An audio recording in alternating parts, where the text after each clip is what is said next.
bienvenue pour cette réunion de conseil municipal. Quelques personnes nous ont informé qu'elles arriveront en retard. Avant d'entamer dans le vif du sujet l'ordre du jour, nous avons, pendant ce temps de conseil municipal, mais qui ne fera pas preuve d'une délibération ou de débat, une présentation que j'ai souhaité partager avec vous, puisque c'est une présentation qui est une obligation légale, une étude qui est une obligation légale depuis 2016, si je ne me trompe pas, pour les centres communaux d'action sociale. Mais j'estimais que puisque tous les élus ne siègent pas au centre communal d'action sociale, et surtout, vous le verrez assez de manière synthétique, qu'un certain nombre d'enjeux porteront sur des politiques liées aux politiques des services municipaux de la ville et qu'on sera donc amené peut-être à prendre des décisions à l'avenir, j'estimais important que vous puissiez avoir ce regard et puis cette information autour de cette analyse des besoins sociaux. Je suis désolé pour les élus du CCAS parce que vous venez de la voir dans une partie beaucoup plus détaillée, ça a duré 1h30 en conseil d'administration. On va le faire ce soir en conseil municipal de manière beaucoup plus courte et concise, mais l'idée c'est que vous ayez quand même un résumé assez important et quelques grandes lignes autour de cette analyse des besoins sociaux. Puisque c'est pendant la réunion de conseil municipal, je suis obligé de faire l'appel auparavant et de nommer un secrétaire de séance. On fera ensuite la présentation et puis après on déroulera l'ordre du jour du conseil municipal. Vous prendrez note qu'il y a un retrait de délibération, notamment, je vais vous donner le numéro tout de suite, la 7.1, les modifications dans le cadre des délégations du conseil municipal au maire. Ça s'est présenté dans un conseil municipal suivant, puisqu'il y avait encore quelques éléments qui n'étaient pas forcément clairs. Donc la 7.1 est retirée de l'ordre du jour et elle vous sera présentée ultérieurement. Préalablement à cela, je fais l'appel. Allons-y, Monsieur Griner, présent. Monsieur Namor, Madame Kaczmarek, Monsieur Damien Jasinski, absent excusé, arrivera certainement avec du retard, mais sera représenté temporairement par, alors vu comment c'est écrit, Madame Kaczmarek, je pense. Voilà, secrétaire gérera. Madame Coquelet-Camille, absente excusée, sera représentée par Madame Odile Bricou, Monsieur Patrice Larsin, Madame Champion-Nicole, Monsieur Moreau Jean-Marc, Madame Denis Jessica, absente excusée, sera représentée par Monsieur Griner, Monsieur Petche Jean-Pierre, Madame Patou Nadia, Madame Ansar, Lisiane, Monsieur Lecoq Jean, Monsieur Silvestri Francesco, Madame Bricou Odile, Monsieur Ducrot Régis, Madame Cluse Alexandra nous a prévenu qu'elle arrivera en retard, mais sera représentée juste avant son arrivée par Madame Champion. Madame Legrand Delphine, Monsieur Tourillon Frédéric, Monsieur Zelka Fabrice, absent excusé ou arrivera en retard, sera représenté temporairement par Monsieur Patrice Larsin. Mademoiselle Dubocage Alison, absente excusée, sera représentée par Monsieur Silvestri. Madame Daucher-Lucille, Monsieur Chic Damien, absent excusé, sera représenté par Monsieur Moreau. Madame Barois Fanny, absente excusée, sera représentée par Madame Nadia Patou. Madame Guisgan Fernande, absente. Monsieur Joël Gaillet, je ne vois pas, absent. Madame Lartiche Patricia, absente. Monsieur Daniel Vermersch, il est là, je l'ai vu arriver. Et Monsieur Jérémy Fournier, absent. On sera très attentif, je regarde juste derrière, notamment si vous êtes porteur de pouvoir lors des délibérations liées aux subventions, aux associations. Vous puissiez pas prendre part au vote si les personnes que vous représentez sont membres de conseil d'administration. Je pense à Damien Chic, par exemple, qui est représenté par Damien, c'est Jean-Marc Moreau. Il y a des gens, qui est-ce qui est encore dans des associations, c'est tout. Odile, toi aussi, mais pour les seniors, mais ça sera en direct. Mais en tout cas, Jean-Marc, il faudra faire attention et te retirer quand on votera s'il y a l'amicale des pompiers, de manière générale. Mais on fera attention au secrétariat, on reprendra le temps de bien le faire. Je laisserai Patrice et puis je ferai très attention à ça. OK ? Très bien. Le quorum étant atteint, nous allons nommer un secrétaire de séance. Je regarde à ma gauche, Monsieur Régis Ducrot, qui lève la main avec ténacité. Est-ce que c'est bon pour tout le monde ? Monsieur Ducrot, secrétaire de séance, et puis je laisse la parole au cabinet qu'on passe. Très bien, merci. Je pense que le micro fonctionne, vous m'entendez tous. Donc voilà, je suis ici pour vous présenter effectivement cette démarche d'analyse des besoins sociaux. Je vais vous représenter un peu les grands enjeux et le contexte d'une telle démarche. L'analyse des besoins sociaux, effectivement, comme l'a dit Monsieur le maire, relève d'une obligation légale pour tous les CCAS de France. Il relève effectivement de ce fameux décret de 2016 qui a reposé cette obligation annuelle de l'analyse des besoins sociaux. Précédemment, cette démarche était encadrée par le décret de 1995 et imposait une démarche complète tous les ans pour les CCAS. Une démarche assez lourde, voilà, vous en conviendrez pour ceux qui ont déjà assisté aux premières restitutions. De fait, le décret 2016 a changé un peu la donne. Il prévoit la première année, la première année qui suit la mise en place de la mandature, la réalisation d'un diagnostic de territoire. Un diagnostic qui se veut exhaustif, qui veut observer l'intégralité de votre population et pas uniquement celle qui relève déjà de vos dispositifs. L'idée étant évidemment de pouvoir mesurer les besoins potentiels des personnes qui sont aujourd'hui invisibles des dispositifs. Ce diagnostic est donc la brique de base de l'analyse des besoins sociaux et c'est ce pourquoi le COMPA a été missionné par la ville de Quiévrechin. Donc c'est une démarche qui a commencé bien en mai. Je vais repositionner mon... Voilà. On a commencé cette démarche en mai et puis nous avons déjà réalisé ce diagnostic et restitué le document lors d'un premier comité de pilotage et donc, comme l'a dit le monsieur le maire, lors du conseil d'administration du CCAS.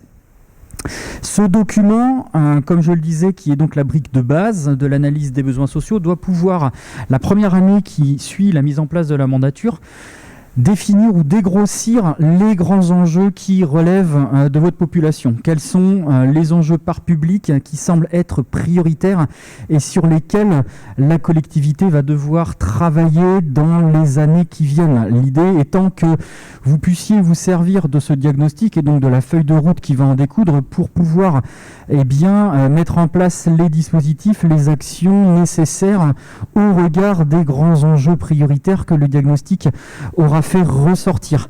Alors, comme l'a dit aussi monsieur le maire, j'interviens ici en conseil municipal parce que si l'analyse des besoins sociaux est coordonnée et pilotée par le Centre communal d'action sociale, bien évidemment, les enjeux qui vont découler de ce diagnostic, de cette statistique, ne relèvent pas nécessairement que du CCAS, mais bien évidemment des autres services aussi de la collectivité et plus largement des partenaires extérieurs qui œuvrent aujourd'hui dans le cadre de la politique sociale.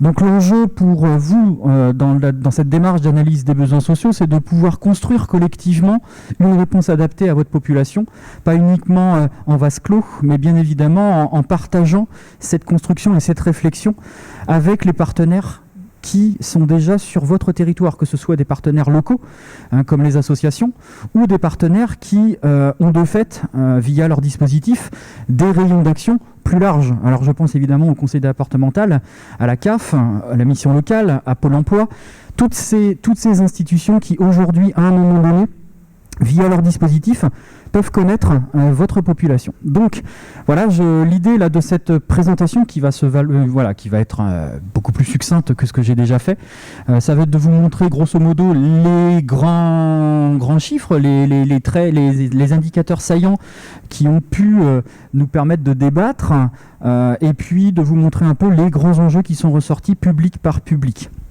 Alors je vais commencer, je vais essayer d'être le plus pédagogue possible et bien évidemment le plus succinct. Alors quand même que je vous montre le diagnostic de territoire, de quoi il se compose. Quand je vous disais tout à l'heure que l'on doit, via ce document, observer l'intégralité de votre population. Voilà ce que le diagnostic de territoire qui a donc été réalisé brosse comme indicateur. On a travaillé bien évidemment sur le contexte démographique et toutes les dynamiques de population qui sont à l'œuvre sur votre territoire. L'idée, c'est bien évidemment de comprendre aujourd'hui dans quel dynamisme se situe Quiévrechin et puis d'observer aussi quels sont potentiellement les nouveaux habitants qui arrivent sur votre commune, parce que vous avez des nouveaux habitants qui arrivent chaque année sur votre commune et qui nouveaux habitants dit inévitablement des nouveaux besoins potentiels qui apparaissent, une forme de demande différente. Et puis nous avons regardé, comme le prédit le décret, eh bien, toutes les populations, et vous le voyez, hein, pas forcément les populations qui sont du ressort strictement du TCS, hein, les familles, les structures familiales, l'enfance, qu'elle soit plutôt la petite enfance ou l'adolescence, la jeunesse, qui sont les jeunes adultes de votre commune. Vous en avez, hein, qu'ils soient autonomes dans leur logement ou résidant encore chez leurs parents. Les ménages sans enfants, un autre type de population, mais qui aujourd'hui, vous le verrez dans certains enjeux, eh bien, traduit une certaine forme de vieillissement de votre population, puisque vous êtes aussi dans cette dynamique-là.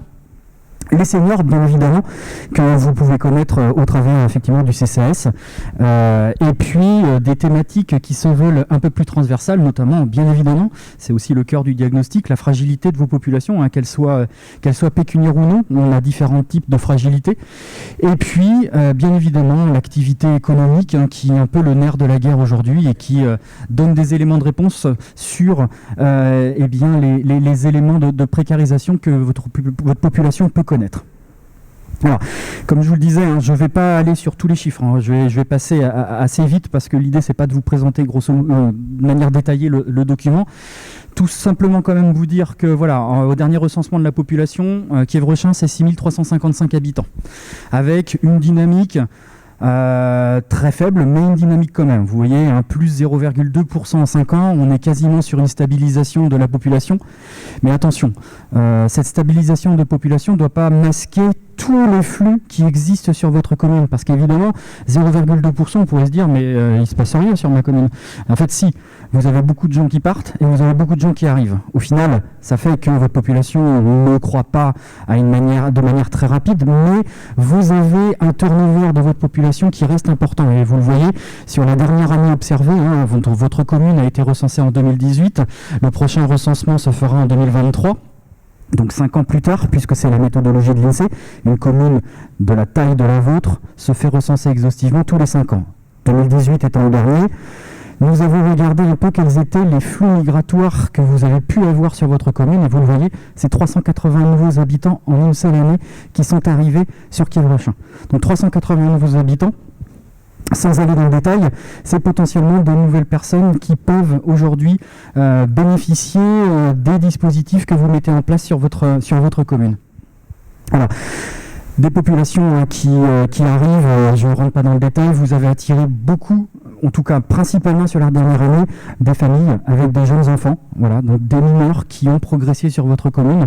Donc là, on a déjà des enjeux en lien aussi avec les dispositifs qui relèvent de ce public-là. Vous avez une mutation de votre population inévitablement, hein, avec une progression du locatif social notamment, au profit du locatif privé, donc potentiellement des populations un peu différentes de ce que vous aviez les années précédentes. Vous avez une structure par âge qui évolue. Et ça aussi, c'est à prendre en compte, hein, quand on fait une analyse des besoins sociaux. C'est-à-dire que les besoins ne sont pas les mêmes en fonction de l'âge à laquelle on est. Vous avez un vieillissement de la population qui a commencé depuis les années 90. Donc c'est pas nouveau comme phénomène. Même si, comme je le disais lors de la restitution, le fait que vous attiriez des familles, eh bien ce vieillissement s'est un peu ralenti, mais attention, c'est un vieillissement qui va continuer, qui va perdurer dans les 10-15 ans à venir. Il y a une population qui peut potentiellement être dépendante, qui va croître. Donc c'est un enjeu que j'ai noté. Des familles qui continuent d'arriver, mais un isolement résidentiel qui malgré tout continue de progresser. Et un isolement résidentiel surtout pour les personnes âgées. Donc voilà.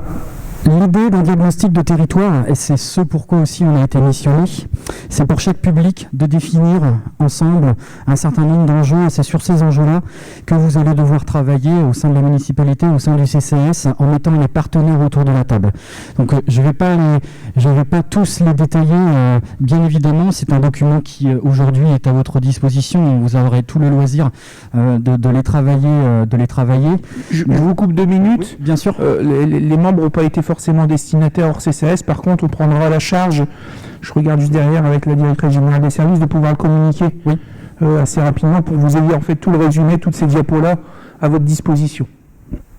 Effectivement. Donc, voilà, je mettais dans les dynamiques de peuplement une progression assez faible de la population, mais mine de rien, un turnover qui oblige inévitablement les services de la commune à repenser, à la fois en termes du dimensionnement et de direction de ces dispositifs, et notamment, on le voyait tout de suite lors du conseil d'administration, cette information cruciale à transmettre aux populations sur, évidemment, les dispositifs qui existent, notamment dans le cas où on est sur une population qui est nouvellement arrivée sur la commune et qui potentiellement ne connaît pas tout ce qui a pu être mis en place sur le territoire, ou qui, on le voit aussi, n'est pas forcément dans la culture de la demande, et pour autant qui peut pouvoir prétendre à des droits.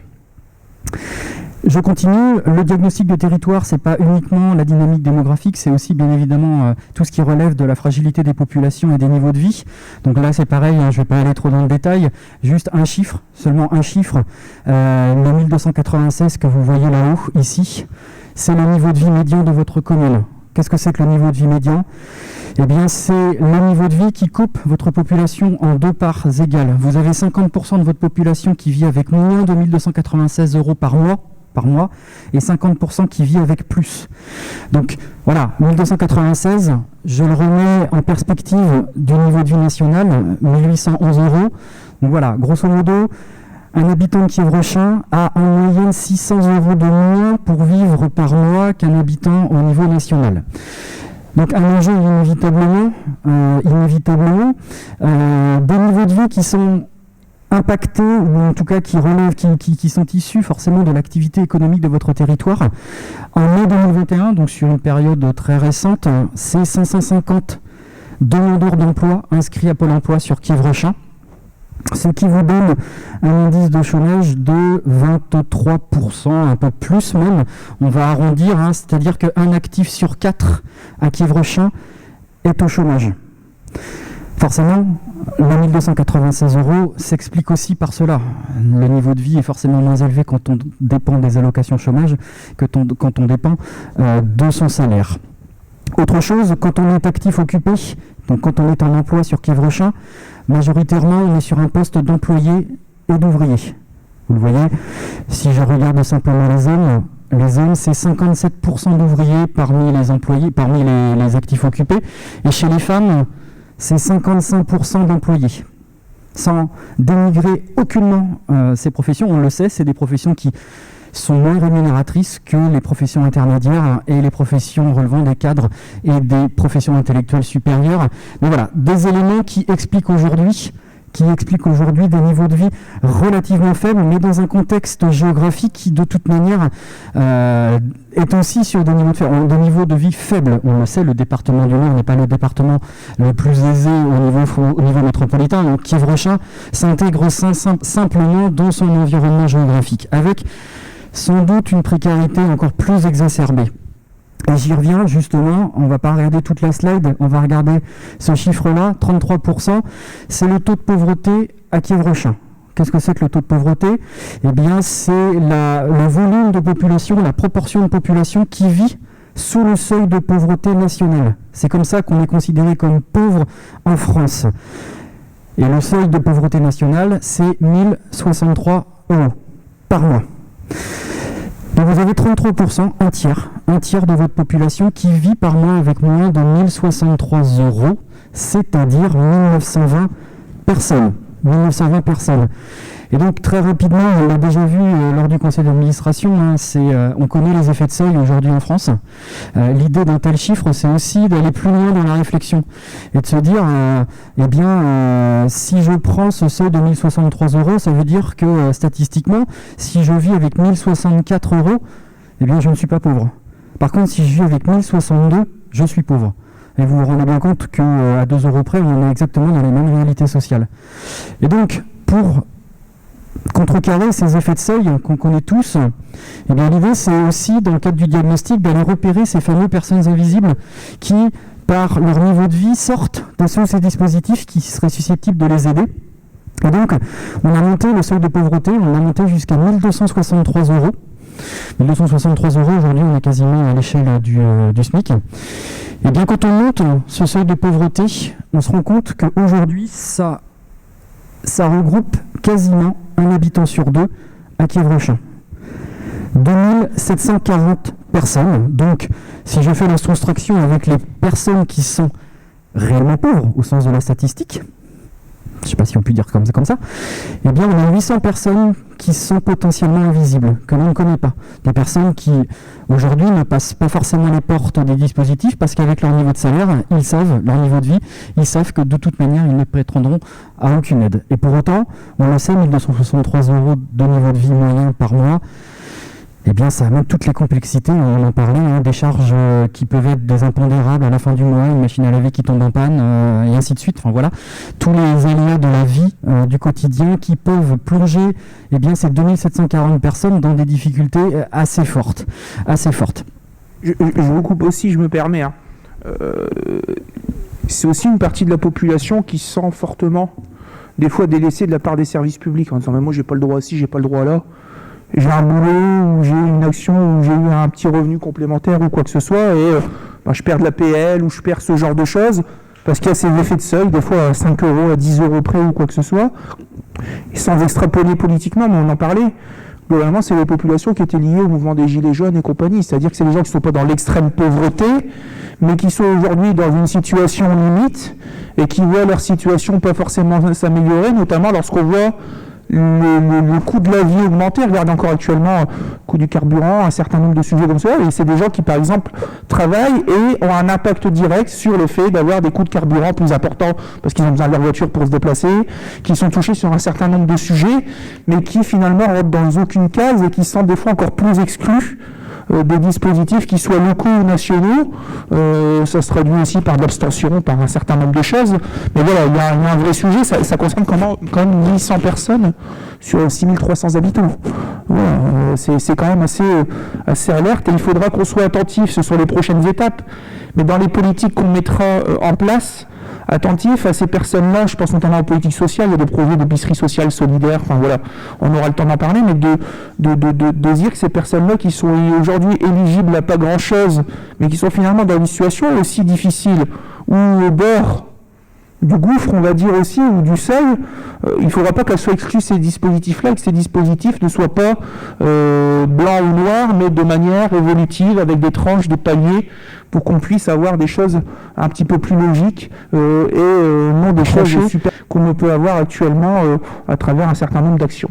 Je suis désolé, je coupe. Non, mais c'était ça, vous avez bien résumé la situation, le but, l'objectif de tout ça, et là vous le voyez très clairement, l'objectif d'un diagnostic de territoire tel que celui-ci, c'est bien d'aller chercher au-delà, d'aller chercher ces populations invisibles. Alors forcément, c'est simple de les énumérer comme cela, après derrière il faut aller les chercher, et c'est là où la partie est la plus compliquée, bien évidemment. Alors je vais passer rapidement sur les enjeux, je vais continuer. Bien évidemment, vous l'avez compris, il y a un enjeu fort de cohésion sociale sur votre territoire, au vu des niveaux de vie qui peuvent être relativement faibles. On a beaucoup parlé de la fracture numérique et du renouvellement et de l'accès aux droits pour des personnes qui sont aujourd'hui en retrait de tout cela. Je vais te donner un chiffre tout à l'heure, 80% des 220 formalités administratives du quotidien des Français qui sont aujourd'hui numérisées. L'objectif pour 2024, c'est 100%.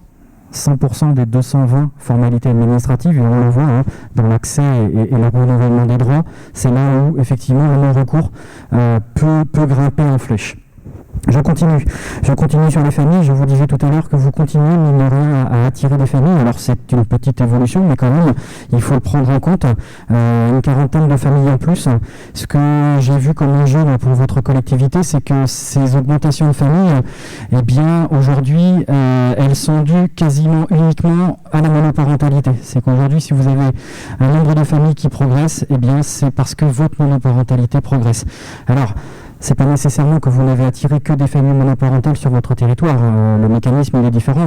Vous avez très certainement des couples qui se sont séparés sur votre commune, et forcément, eh bien, ça a fait baisser le nombre de couples sur votre commune, et le nombre de familles monoparentales a mécaniquement progressé. Et donc aujourd'hui, c'est un véritable enjeu. Vous avez aussi des familles monoparentales qui ont 3 enfants ou plus, donc des familles qui potentiellement sont en précarité assez importante, un seul salaire pour au moins 4 personnes au sein du ménage. On voit tous ce que ça peut donner. Aujourd'hui, c'est quasiment 70 familles dans cette situation-là à Quiévrechin, donc des enjeux en lien avec ce type de famille et des enjeux. Alors, forcément, quand on pense monoparentalité, on pense souvent aux problématiques de mode de garde pour le parent isolé. Aujourd'hui, sur Quiévrechin, la problématique, elle est tout autre, même si je n'oublie pas évidemment ces jeunes enfants. Mais la monoparentalité aujourd'hui, c'est plutôt un accompagnement à la parentalité pour les adolescents, l'enjeu, puisque vous le voyez, je l'ai mis sur ce graphique-là, c'est 175 adolescents qui vivent en famille monoparentale, soit quasiment 30% de vos adolescents qui sont dans cette situation-là. Donc aujourd'hui, la monoparentalité, la vraie problématique, elle est plutôt du côté des ados, plutôt que du côté des jeunes enfants. Donc un enjeu à retenir nécessairement. Je vous coupe aussi et j'essaye d'apporter un petit peu du contenant et des perspectives en termes de politique publique. Vous aurez dans les prochains mois plusieurs actions qui seront menées. D'abord, on va renforcer nos actions vis-à-vis de la parentalité, même si pour la plupart, dans le cadre de la politique de la ville, elles sont plutôt déléguées au centre social. Mais les objectifs, vous le verrez en conclusion, c'est de partager aussi ce diagnostic avec nos partenaires et de bien se répartir les rôles et de suivre que les actions sont bien menées, qualitatives et qu'elles apportent un plus. Mais vous aurez aussi la proposition de la mise en place d'un conseil des droits et devoirs de la famille sur les jeunes qui sont potentiellement en situation de vandalisme ou de délinquance qu'on récupère sur la voie publique et sur lesquels on va recevoir les parents ou le parent et auxquels on proposera deux choses. La main tendue, c'est-à-dire moi j'ai des difficultés, j'ai des ados, je bosse ou je bosse pas, mais je suis plus maître chez moi et les gamins font ce qu'ils veulent et je les retrouve potentiellement dans la rue ou à faire tout et n'importe quoi et je n'arrive plus à assumer ou je n'ai plus les clés pour assumer mon devoir de père ou de mère de famille pour cadrer les choses. Et puis la deuxième mesure, ce sera le bâton. Il y a aussi des parents qui ont démissionné, qui ont bien conscience de ça, mais ça les arrange bien, laisser les gamins traîner, de faire tout et n'importe quoi. Donc vous verrez que c'est quelque chose qui est en train d'être travaillé par le service cohésion sociale, mais qui sera étoffé avec les élus et qui sera interdisciplinaire, puisqu'il y a un volet éducatif, il y a un volet scolaire, il y a un volet citoyen, il y a pas mal de choses qui sont tournées, et ce sera des propositions qui seront faites aux élus pour qu'ils puissent les amender et les travailler pour, au-delà des accompagnements de parentalité, on puisse avoir aussi cet outil-là de prévention de la primo-délinquance, mais d'aller chercher cette primo-délinquance non pas seulement parce qu'il y a des gamins qui traînent les rues, qui font des métus, mais savoir pourquoi ils sont dans les rues. Est-ce que les parents le font et les laissent faire volontairement, ou est-ce que c'est parce que les parents sont aussi dépassés? Je pense que quand on est une famille monoparentale, je ne veux pas faire le mélange des genres. Il y a des dames qui se débrouillent très bien et qui savent être des chefs de famille, mais il y a des mamans qui sont peut-être dépassées quand elles ont 3 ados à la maison et qu'il y en a un ou deux qui fait la loi et qui commence à être violent ou pour X raison, elles préfèrent le laisser aller traîner et souffler un petit peu ou quoi que ce soit que de l'avoir chez elle. Quelle solution on peut trouver pour l'accompagner sur cette situation-là si elle est dans le cadre si elle s'engage dans une démarche volontaire vis-à-vis de la collectivité, des structures sociales, d'accompagnement des familles. Je referme la parenthèse. Très bien, merci. Donc effectivement, pour faire suite à ça, on est allé voir aussi, bien évidemment, les jeunes adultes, parce que les ados, à un moment donné, ils vont devenir aussi des jeunes adultes. Sur votre commune, vous en avez 500. Alors, ce que j'appelle les jeunes adultes, c'est grosso modo les 18-24 ans. 500 qui résident encore sur la commune. Parmi ces 500, deux chiffres, 72% sont encore chez leurs parents, donc quasiment les 3/4 vivent encore chez leurs parents, et 58% sont non scolarisés, donc sont sortis de leurs études, sont sortis de leur formation initiale. Alors, potentiellement, ils peuvent en reprendre une plus tard, mais en tout cas, au dernier recensement, ils sont sortis de leur formation initiale. Ça, c'est les deux grands chiffres à retenir. Il y a de la demande d'emploi, forcément, chez les jeunes. En mai 2021, c'est 90 jeunes qui sont inscrits à Pôle emploi. Quand on sait que sur ce type de population, sur les 18-24 ans, on sait que l'inscription à Pôle emploi est beaucoup moins forte, puisqu'on le sait, quand on sort des études, eh bien, on a le droit à aucune allocation chômage. Donc, effectivement, les jeunes ont tendance à moins s'inscrire à Pôle emploi, forcément, que les autres. Donc, 90 jeunes, c'est uniquement ceux qui sont inscrits à Pôle emploi. Ce que j'ai vu aussi, ce qu'on a vu dans le cadre du diagnostic, c'est 200 jeunes aujourd'hui qui sont potentiellement en décrochage. Potentiellement, évidemment, c'est pas encore sûr, mais a priori, des personnes qui sont ni en formation, ni en emploi, c'est-à-dire qu'ils ont complètement décroché de leur situation scolaire, mais ils n'ont pas encore raccroché le marché de l'emploi. Vous en avez à peu près 200 qui potentiellement sont en décrochage et qui sont aussi peut-être connus déjà par la mission locale. C'est le cœur de la population suivi par la mission locale. Mais en tout cas, c'est un volume à avoir en tête en termes d'enjeux. Voilà, je vais continuer sur le dernier public. J'ai déjà parlé pas mal de ces enjeux-là. Vous aurez l'occasion de les revoir. Le dernier public que je voulais vous montrer, qui relève aussi du CCAS, mais aussi de l'ensemble de la collectivité, ce sont bien évidemment les seniors. Ils sont en progression, comme je vous l'ai dit. Au dernier recensement, c'est 1370 personnes de 60 ans et plus. Alors forcément, au niveau des 60 ans et plus, on compte systématiquement trois grandes tranches d'âge. Les 60-74 ans, ces jeunes retraités qui sont aujourd'hui encore assez actifs, enfin traditionnellement assez actifs en termes de bénévolat dans les associations. Alors on le sait, la crise sanitaire a fait que malheureusement ce bénévolat a un peu perdu de rythme. Mais voilà, c'est 60-74 ans, les 75-84 ans, cette tranche d'âge intermédiaire où on n'a plus forcément l'énergie pour pouvoir s'investir dans les associations, mais on n'est pas encore trop connu des services d'aide à domicile parce qu'on n'est pas encore forcément trop dépendant. Et puis bien évidemment les 85 ans et plus qui potentiellement sont les personnes aujourd'hui potentiellement dépendantes, ou en tout cas qui peuvent prétendre à être aidées par les associations d'aide à domicile. Donc vous voyez, elles ont progressé régulièrement depuis le début des années 90.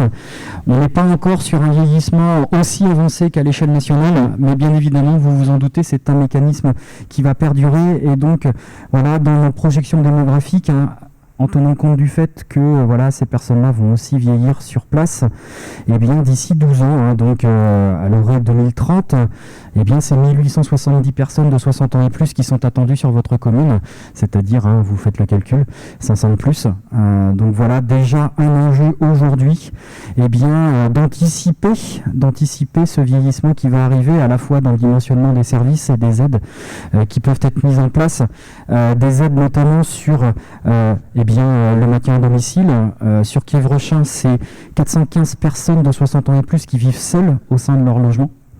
Et bien évidemment, cet isolement progresse avec l'âge. Si je regarde simplement la tranche d'âge des 80 ans et plus, c'est 68% d'entre elles qui sont seules dans leur logement aujourd'hui. Et, vous l'avez compris, avec les projections de population, c'est une population qui va grandir, qui va, en termes de volume, c'est 160 aujourd'hui, mais ce sera bien plus dans les 10 ans qui viennent. Donc déjà, aujourd'hui, vous avez des enjeux en tête sur le dimensionnement à avoir de vos futurs services, de cette aide informelle qui potentiellement peut diminuer. Alors quand je dis aide informelle, c'est l'aide du voisinage, de la famille, le réseau proche, qui potentiellement peut être amené à diminuer. Pourquoi il va diminuer? Tout simplement parce que la population dépendante, elle, va progresser.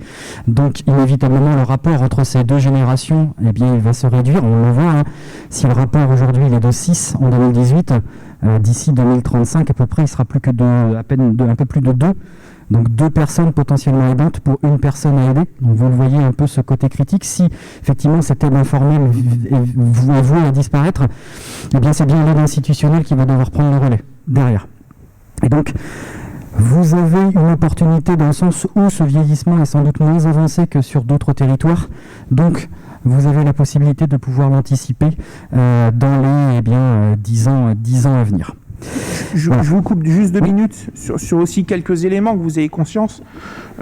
Les enjeux de parcours résidentiel chez les personnes âgées.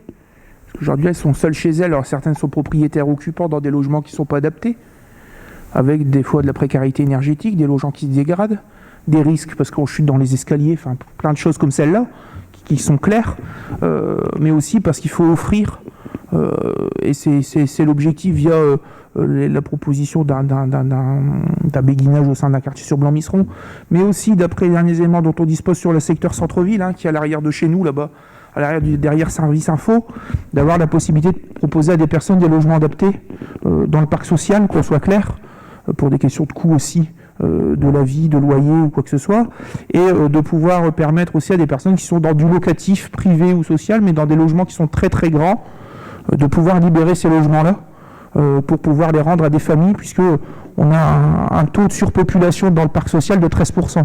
Et 13% des familles qui sont dans le parc de logement social de la commune sont en surpopulation, donc des fois une chambre, voire 2 chambres. Or, on a cette difficulté de mutation puisqu'on a aussi des grands logements qui sont occupés par des personnes âgées. Certains ne veulent pas les quitter, c'est une chose, mais d'autres souhaitent les quitter, mais on n'a pas la capacité de leur proposer une offre de logement adaptée sur la commune. C'est aussi des enjeux qui ont déjà été validés, puisque je vous l'ai dit, on a validé le maintien de notre service d'aide à domicile. C'était une grande question. Je n'entendrai pas dans les polémiques, il y a d'autres communes pour pour des raisons qui leur regardent, je suis pas là pour poser des problèmes, mais qui font l'inverse et qui les ferment. Le choix qui a été fait ici, c'est de les calibrer. On a été stratège, on s'est donné 1 an pour regarder un petit peu globalement comment on pouvait le rendre pérenne aussi, puisqu'il y a des choix sur le nombre d'heures, sur la manière avec laquelle on recrute notre personnel, comment on manage, comment on s'organise, et les chiffres qui sont sortis nous permettent, et les choix stratégiques qui ont été faits nous permettent de pouvoir le maintenir. Donc il y a un enjeu parce que c'est lié aussi au maintien à domicile. Et puis il y a des enjeux qu'on ne voit pas forcément et qu'il va falloir développer. Être attentif sur le fait d'éviter une désertification médicale, parce qu'aujourd'hui ça va bien pour vous, mais commencez à regarder un petit peu les médecins qui y a autour de nous, essayer de prendre un rendez-vous chez un médecin dans le secteur, du jour au lendemain, sauf cas de très grande urgence, vous allez voir que ça commence à être tendu, et c'est un enjeu d'avoir ce genre de choses, puisque c'est des gens qui ne sont pas en capacité d'avoir beaucoup de mobilité, donc il faut une offre médicale locale, quand ils peuvent se déplacer au cabinet, ou la capacité d'avoir des médecins qui puissent aller chez eux. Donc il y a un enjeu sur cette question-là, et là on est vraiment dans l'anticipation, et pas dans le curatif, mais il faut y être attentif, et aussi une politique d'aller vers. On parlait tout à l'heure sur les aidants, mais aussi les personnes qui sont isolées, qui passent à travers les dispositifs. On a des services d'aide à domicile, on a un certain nombre d'actions qui sont faites en faveur des seniors, il y a la semaine bleue, il y a pas mal de choses qui sont faites, il y a le relais écoute qui est fait par des bénévoles qui vont chez des gens aussi en situation d'isolement, mais il y a aussi des gens qu'on ne connaît peut-être pas, ou qui ne veulent pas, ou qui ne se manifestent pas. Donc il va falloir porter très rapidement par le CCAS cette politique de, on appelle aller vers, pour aller chercher ces gens-là. Alors on ne va pas les harceler. S'ils nous disent non, moi je ne veux pas entrer dans le dispositif, ok, pas de souci. Par contre, des gens peut-être par défaut d'information, ou des gens qui sont dans une situation aujourd'hui qui se passe bien, puisqu'ils ont un voisin ou un membre de la famille qui les aide, qui lui aussi aimerait bien de temps en temps souffler, peut-être d'une certaine manière, et qui se sent isolé, et qui rencontrent peut-être des problèmes, parce qu'il a mis son emploi de côté, sa vie de famille, pas mal de choses de côté, et ça entraîne d'autres problèmes. Ben, ces gens-là ont peut-être besoin qu'on aille les voir et les accompagner peut-être un peu plus, être dans une position, une politique proactive, que d'être dans une politique en disant voilà, on a un guichet, venez nous voir. Non, il va falloir qu'on sorte, il va falloir qu'on mette nos baskets et qu'on aille voir ces personnes-là.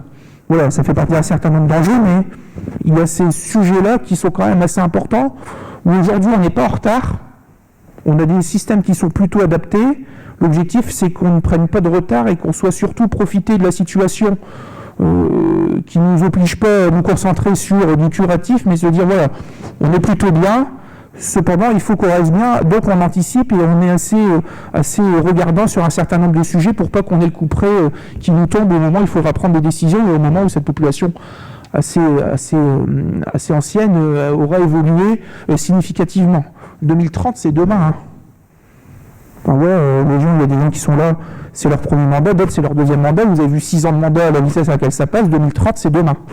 Quand on prend une décision sur une politique publique, il faut des fois pour des questions juridiques, financières, partenariales, 2, 3, 4 ans pour que ça soit opérationnel. Donc on sera très rapidement en 2030. Oui, effectivement, vous avez bien résumé un peu tous les enjeux que je mettais sur cette slide, hein, notamment l'anticipation des conséquences du vieillissement. Vous avez parlé de l'accompagnement à l'adaptation du logement, évidemment, hein, pour le public senior aujourd'hui en isolement. C'est effectivement un des grands enjeux. Voilà, un pallier au manque d'aidants qui peut augmenter. Donc ça, c'est un enjeu aussi. J'ai globalement terminé ma présentation. L'idée maintenant, effectivement, dans le cadre de l'analyse des besoins sociaux, c'est qu'au-delà de ce travail, eh bien, comme vous le disiez, hein, c'est aujourd'hui pouvoir construire collectivement avec vos partenaires, mais aussi en interne auprès de tous les services, eh bien, la réponse que vous mettrez en place demain pour votre population. Hein. Alors l'idée de l'analyse des besoins sociaux, c'est pas nécessairement de déconstruire tout ce qui a été construit. J'imagine qu'il y a déjà des choses qui fonctionnent et vous en avez énuméré un certain nombre. Mais derrière, il y a certainement eh bien, des futurs services sans doute à recalibrer justement pour l'avenir. Donc voilà. Merci à vous pour ces éléments. Alors effectivement, les prochaines étapes, c'est de partager ce diagnostic avec les partenaires, puisqu'on n'intervient pas sur tout, on le disait tout à l'heure, il y a le département qui intervient, il y a la mission locale, vous avez vu la problématique des 18-24 ans. On est au cœur du métier de la mission locale, de manière générale, problématique de gens qui sortent du parcours, la réinsertion, l'oisiveté chez les jeunes ou quoi que ce soit, c'est un boulot de la mission locale. Vous avez les acteurs associatifs locaux, je pense au centre social, je pense à d'autres structures, à l'association caritatives ou d'autres associations qui interviennent dans le domaine, je pense aux associations de manière générale qui accueillent des jeunes, parce qu'il y a la problématique des ados, des familles monoparentales. Donc ça aussi, il faut que les encadrants ou les acteurs associatifs en aient conscience de manière assez globale. Et puis, il y a un certain nombre d'actions qui sont à mener avec l'État.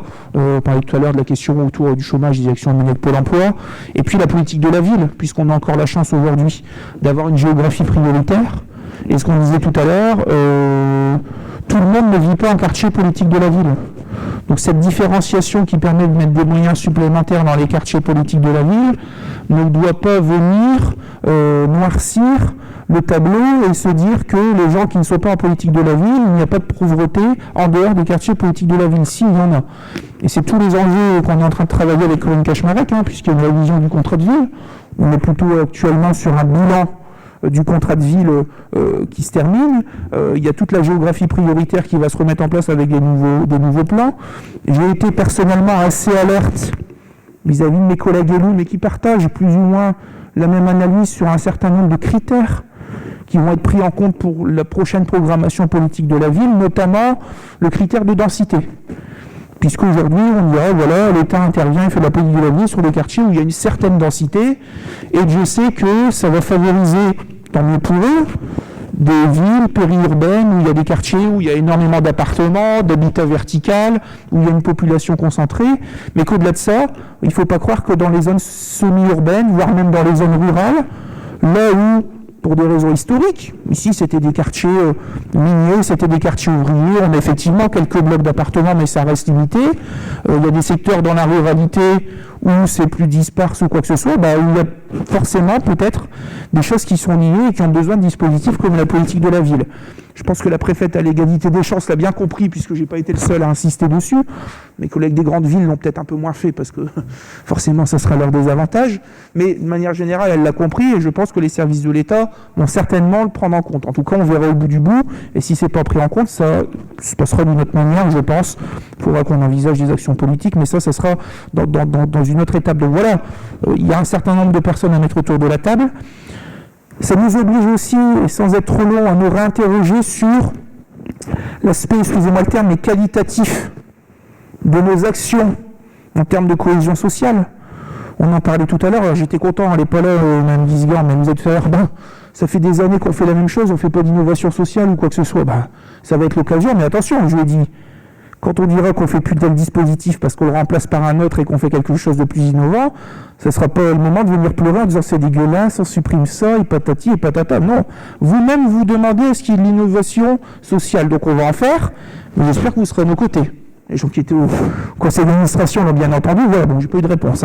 Donc voilà, plus facile de faire des polémiques sur les réseaux sociaux, ça c'est un autre sujet, mais voilà, clairement, ces questions-là. Et puis, il faudra diamétralement revoir l'organisation de nos services municipaux et apporter une certaine souplesse.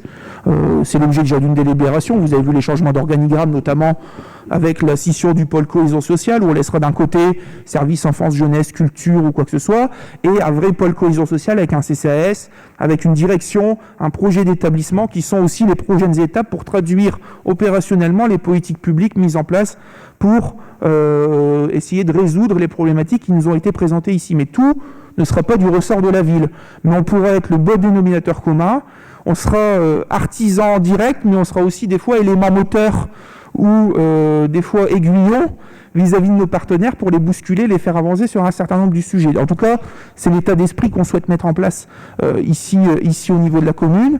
Mais il est important, je pense, de faire déjà cette première analyse, cette photographie de territoire pour savoir qu'est-ce qui existe chez nous, quelles sont les difficultés, comment on jauge, quelles sont les choses qu'on gère bien aujourd'hui, quelles sont les choses qu'on gère mal, comment on anticipe un certain nombre de sujets qui vont arriver, puisque là, on vous parle de statistiques, de chiffres, mais derrière, il y a quand même des tendances qui se font, il y a des réalités humaines, des réalités sociales qui se mettent en place au-delà des chiffres et de l'aspect purement mathématique qui est mis en place. C'est de voir comment demain on va anticiper ce genre de choses et se mettre en action. Et peut-être qu'au défaut, on nous dira, mais attendez, vous mettez ça.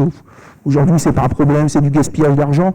Puis dans quelques années, on dira, vous aviez raison de mettre ça en place parce que finalement, ça arrivait plus vite et aujourd'hui, c'est bien utile. Et au moment où on en a eu bien besoin, on avait de la chance que ça existait depuis quelques années parce que les services étaient rodés, l'action tournait comme il faut, parce que s'il fallait seulement la démarrer maintenant, on aurait loupé du monde et on ne serait pas efficace. Donc des fois aussi, il y aura des moments de doute, il y aura des choix à faire drastiques, ça arrivera dans le mandat et c'est pourquoi je pense que c'était important de pouvoir vous le présenter, puisque tout ne relèvera pas des actions du CCAS, mais il y aura des actions qui relèveront des associations, du sport, de la culture, de l'aménagement du territoire, de l'aide qu'on peut faire aux plus jeunes dans notre commune, des politiques de petite enfance, des politiques de cohésion sociale, d'animation de la ville. Tous ces sujets-là vont venir et contribueront à leur manière à travailler dans cette cohésion sociale et à essayer de réduire, on ne va pas être idéaliste, mais réduire au maximum un certain nombre d'inégalités, ou du moins faire les gens qui sont de faire des gens qui sont en grande difficulté qu'ils le soient quand même beaucoup moins. Quand vous voyez les chiffres, ouais, c'est quand même assez ahurissant. Et on se peut tous se dire, sans préjuger, qu'on est des fois peut-être pas loin du seuil ou de la difficulté ou de la marche qui nous ferait peut-être tomber dans la pauvreté ou dans des situations difficiles. Même si des fois on peut avoir une situation entre guillemets de confort quand on le voit par rapport à d'autres, mais un divorce, la perte d'un emploi, il y a plein de choses qui très rapidement, sur quelques semaines, quelques mois, peuvent s'enchaîner et font que vous basculiez. Donc voilà, il y a une réalité, il faut qu'on soit assez alerte et qu'on ne soit pas d'une part dans le misérabilisme, mais d'autre part non plus dans l'ignorance de ce qui se passe, mais qu'on trouve le bon milieu et qu'on trouve les bons moyens de travailler. Voilà. Alors les prochaines étapes, c'est le partage avec les partenaires et ensuite c'est l'écriture clairement d'une politique publique, de plan d'action, si je ne me trompe pas, avec les équipes du CCAS, avec les partenaires pour dérouler ce genre d'action. Moi, ce que je vous proposerai aussi, c'est que, puisqu'on aura des chiffres un petit peu plus actualisés avec le recensement de 2023, on sera à peu près à mi-mandat, c'est pas pour faire de la pub ou quoi que ce soit, mais essayer de faire un point avec des chiffres actualisés, qui plus est, en 2023, on aura quand même eu des chiffres actualisés suite à la crise qu'on vit quand même depuis plusieurs mois, qui permettront aussi de voir de quelle manière la crise a impacté notre commune et sa population. Donc peut-être qu'à mi-mandat, on ne fera pas une analyse complète des besoins sociaux, mais on commandera peut-être une actualisation et des zooms sur les petits sujets sensibles qu'on a vus tout à l'heure, pour voir un petit peu comment ça s'est passé, comment peut-être les premières actions en termes de politique publique qu'on a mis en place ont un effet ou pas, et comment retoucher déjà les premières petites choses qu'on a mis en place, les améliorer ou les supprimer en disant finalement ça sert à rien du tout, on pensait que ça allait aller, et en ajouter d'autres. En tout cas, on sera dans la finesse. Je regarde les élus qui sont en charge des travaux, de l'aménagement. C'est long, c'est compliqué, mais construire un mur, on le construisait aussi bien il y a 50 ans et on le construira peut-être avec des manières plus modernes, mais techniquement c'est la même chose, il y a moins d'enjeux humains. Les aspects humains, ce qui était vrai dans notre population et les difficultés, la manière avec laquelle vivait la population de la commune, ce qui était vrai il y a peut-être 5 ans, ne sera plus la même que celle qui sera présente dans 5 ans. Donc voilà, il y a des choses sur lesquelles on est obligé d'être dans l'adaptation, dans une certaine souplesse et un certain dynamisme, dans l'attention, dans la dentelle sur certains sujets aussi, pour qu'on puisse avoir des résultats probants. Voilà. En tout cas, bon, j'espère que ça a pu vous éclairer sur un certain nombre de sujets. On avait demandé d'être court, finalement, c'est moi qui suis long, c'est pas bien, je ne remplis pas ma part du contrat. Mais de manière générale, on vous communiquera le document. Vous ne l'avez pas forcément mis à l'ordre du jour, mais le document est communicable et je demanderai au service qui puisse vous le diffuser le plus rapidement possible. Vous aurez tout le détail des chiffres et des éléments qui vous ont été présentés. Merci à vous. Bon retour, parce que vous n'êtes pas dans le secteur. Vous repartez à Nantes. Bonne route, faites attention à vous. On ne vous libère pas trop tard, on essaye au maximum. C'est pour ça que c'était aussi en début de conseil, parce que sinon, ça peut être assez lourd. Très bien. Merci. S'il n'y a pas de remarques particulières, non. On va passer à l'ordre du jour de notre conseil municipal. Je vais juste retirer ça pour faire la présentation, parce que sinon ça va être compliqué. Donc l'étude a été faite. Vous avez l'approbation du procès verbal du conseil municipal précédent qui avait eu lieu le 25 juin. Des remarques particulières? Pas de remarques particulières. Est-ce qu'il y a des avis contraires? Des abstentions? C'est voté à l'unanimité, je vous remercie. Vous avez un certain nombre de communications dans le cadre des ratifications des décisions du maire. C'est relatif à un certain nombre de contrats. C'est des choses que le conseil municipal m'a déléguées. Je vous en fais lecture assez rapidement, même s'il n'y a aucun souci là-dessus. Donc une convention de mise à disposition d'un local temporaire pour le stockage du matériel d'Acalypso. Globalement, suite à l'incendie de la piscine, ça avait été repris chez un des membres du club, sauf que la personne rencontre des problèmes de santé, a dû quitter son domicile, a mis son domicile en vente et ne pouvait plus stocker. Forcément, vous savez bien qu'on peut pas mettre à disposition en ce moment la piscine puisqu'elle est en travaux, les travaux ont commencé. Donc on a mis à disposition un local qui est l'ancienne maison de la concierge qui est là-bas au bout, juste au bout de la mairie. temporairement, puisqu'en fait la difficulté c'est que l'activité de plongée continue, bien sûr pas en piscine mais en extérieur. Il faut des fois accéder le week-end, le soir pour venir rechercher du matériel, donc si on était dans des locaux un peu plus fermés ou quoi que ce soit, c'était un peu plus compliqué.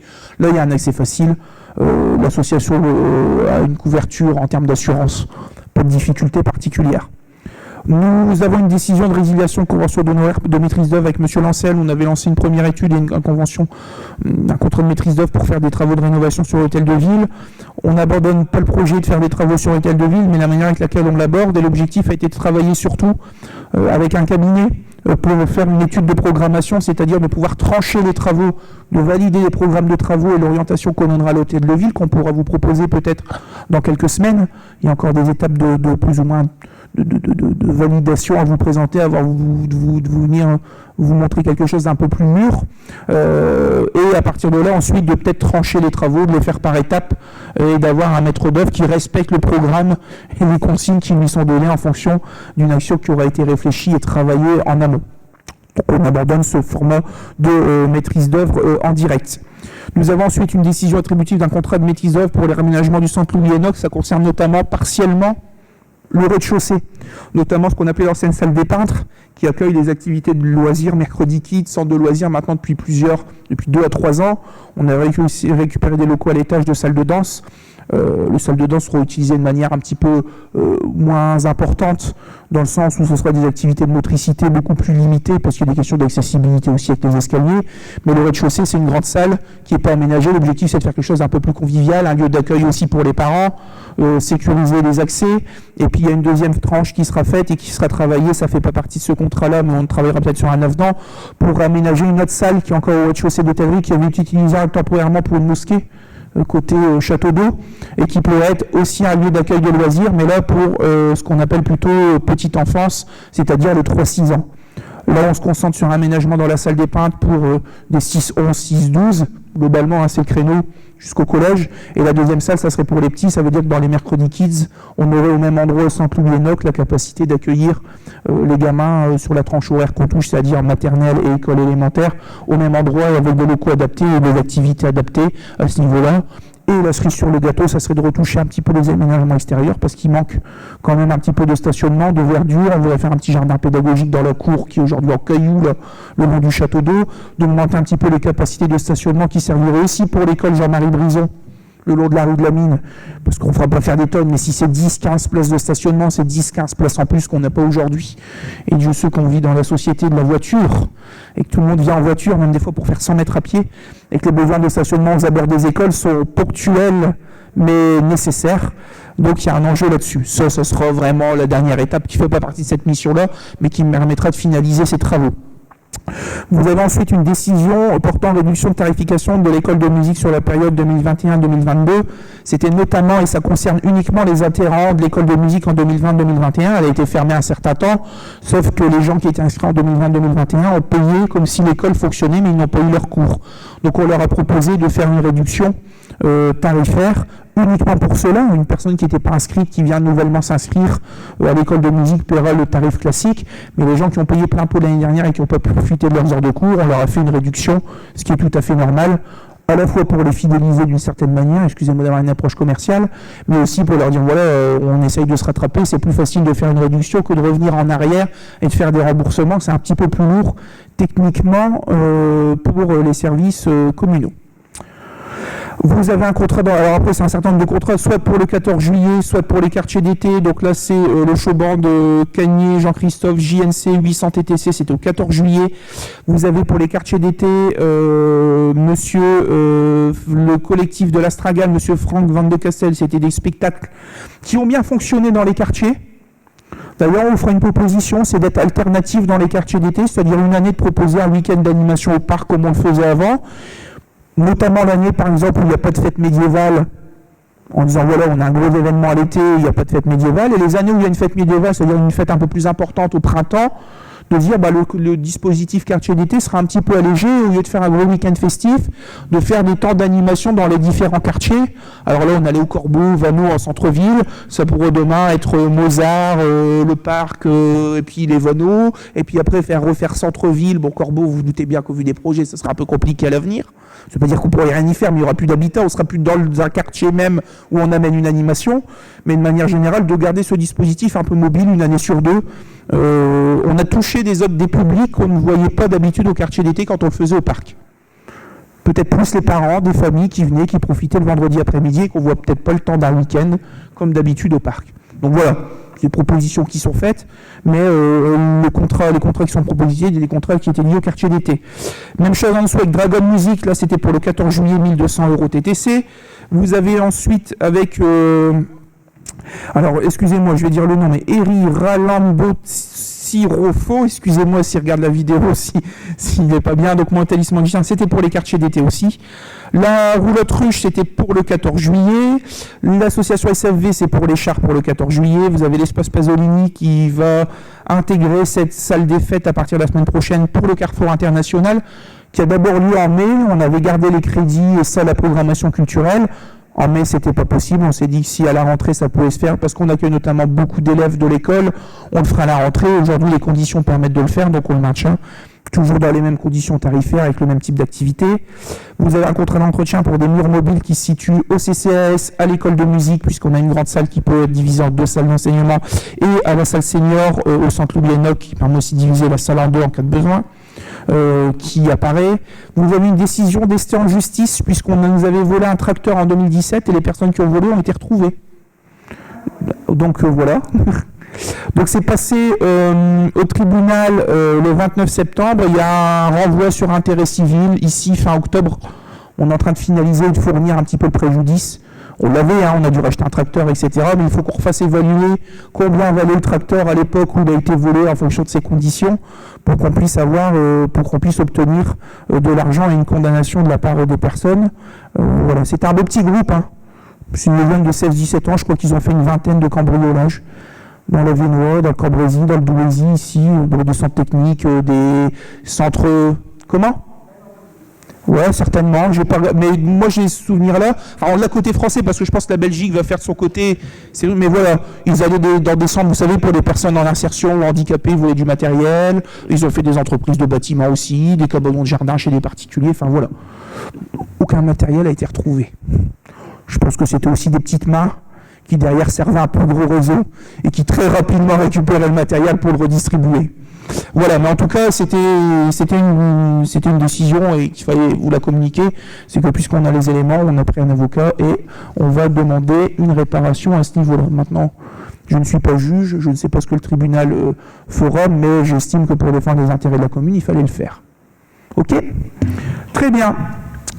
Voilà pour ces informations. Nous avons ensuite un certain nombre de délibérations. De manière générale, nous avons une demande de subvention à la communauté d'agglomération dans le cadre du FZIC. C'est l'enveloppe 2015-2020 qui, si elle n'est pas sollicitée et qu'elle présente un solde, sera vidée à la fin de l'année. C'est-à-dire que l'argent qui nous est donné automatiquement, si on ne l'utilise pas avant la fin de l'année, quick, il disparaît.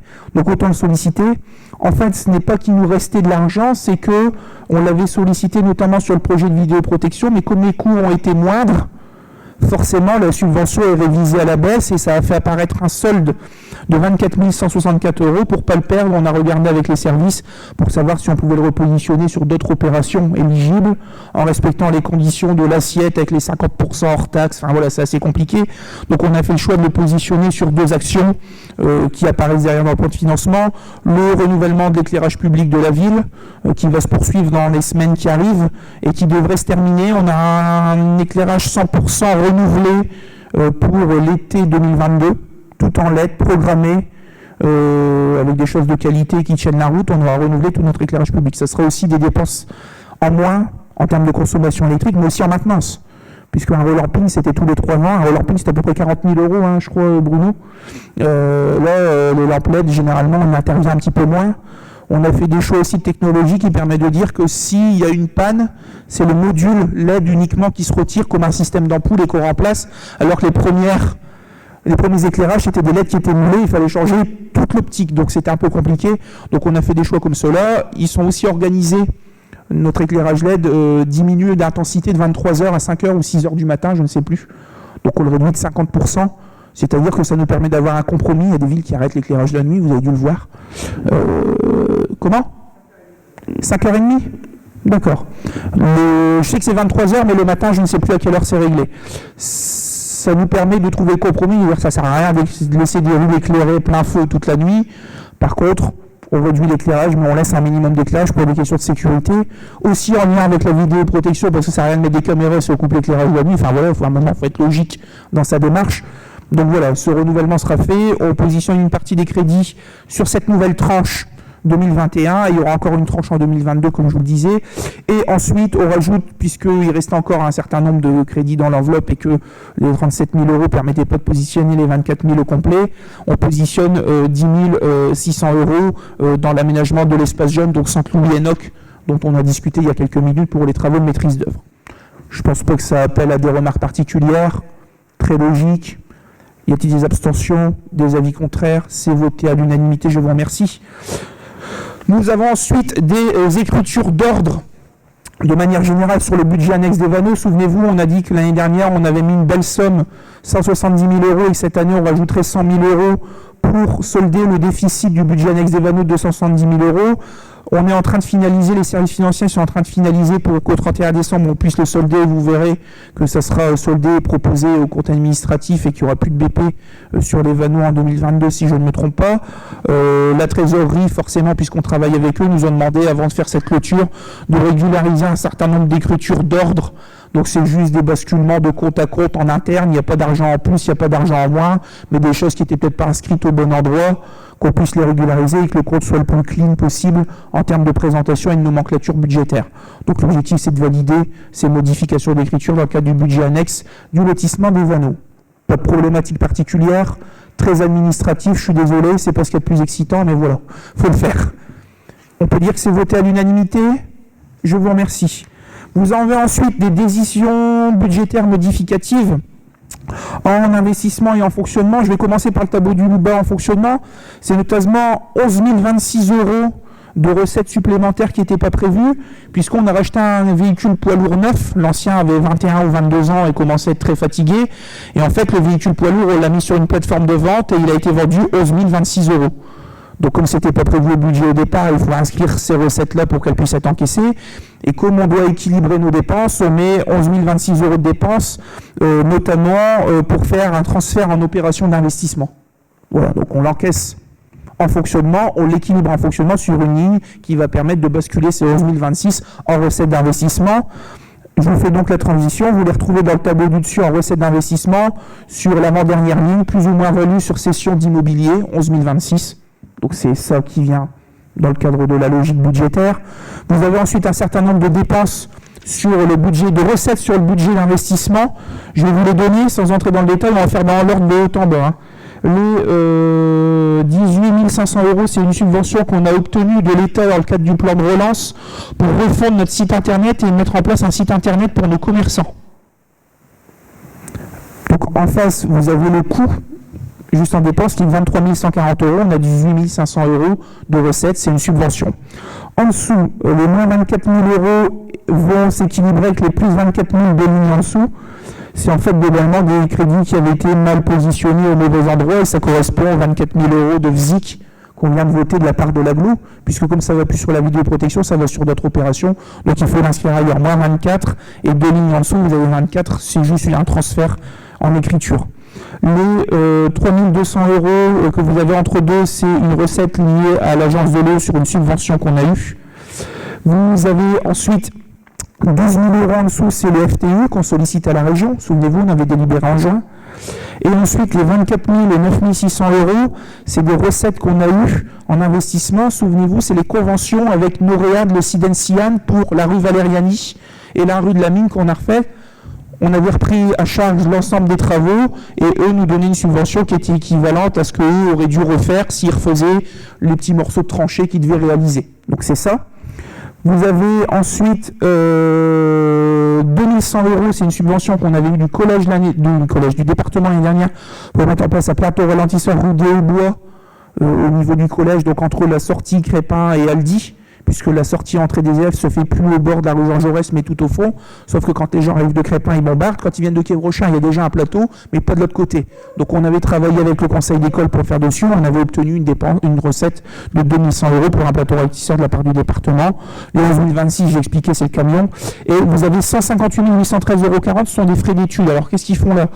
En fait, on peut inclure les frais d'études en recettes d'investissement et ça vient s'équilibrer avec des dépenses si les études que vous avez réalisées ont mené par la suite à des travaux d'investissement.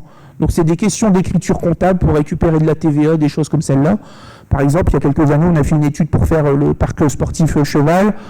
Puisque les travaux ont été réalisés par la suite, l'étude qui est comptée à la ville, on peut l'intégrer en recettes d'investissement, puisqu'il y a eu des dépenses d'investissement qui ont été faites en face. Donc on est sur des jeux techniques d'écriture qui nous permettent aussi de récupérer de la FCTVA, alors que si il était resté, on n'avait pas été attentif, ou si les études n'auraient pas mené à des travaux, elles seraient restées en fonctionnement et jamais n'auraient récupéré la TVA. Voilà, j'essaie d'être le plus transparent possible. Et dans les dépenses en face, de haut en bas, donc les 23 140, je vous l'ai dit, c'est le site internet de la ville et le site internet des commerçants. Vous avez en site 200, moins 200, c'est une erreur de tableau. En fait, globalement, ça avait été inscrit en agencement, aménagement de terrain, mais en fait, c'est en terrain nu. C'est 200 000 €. Souvenez-vous, on a un plan de paiement pour le rachat des terrains des fibres du Hainaut. Donc chaque année, on met une participation.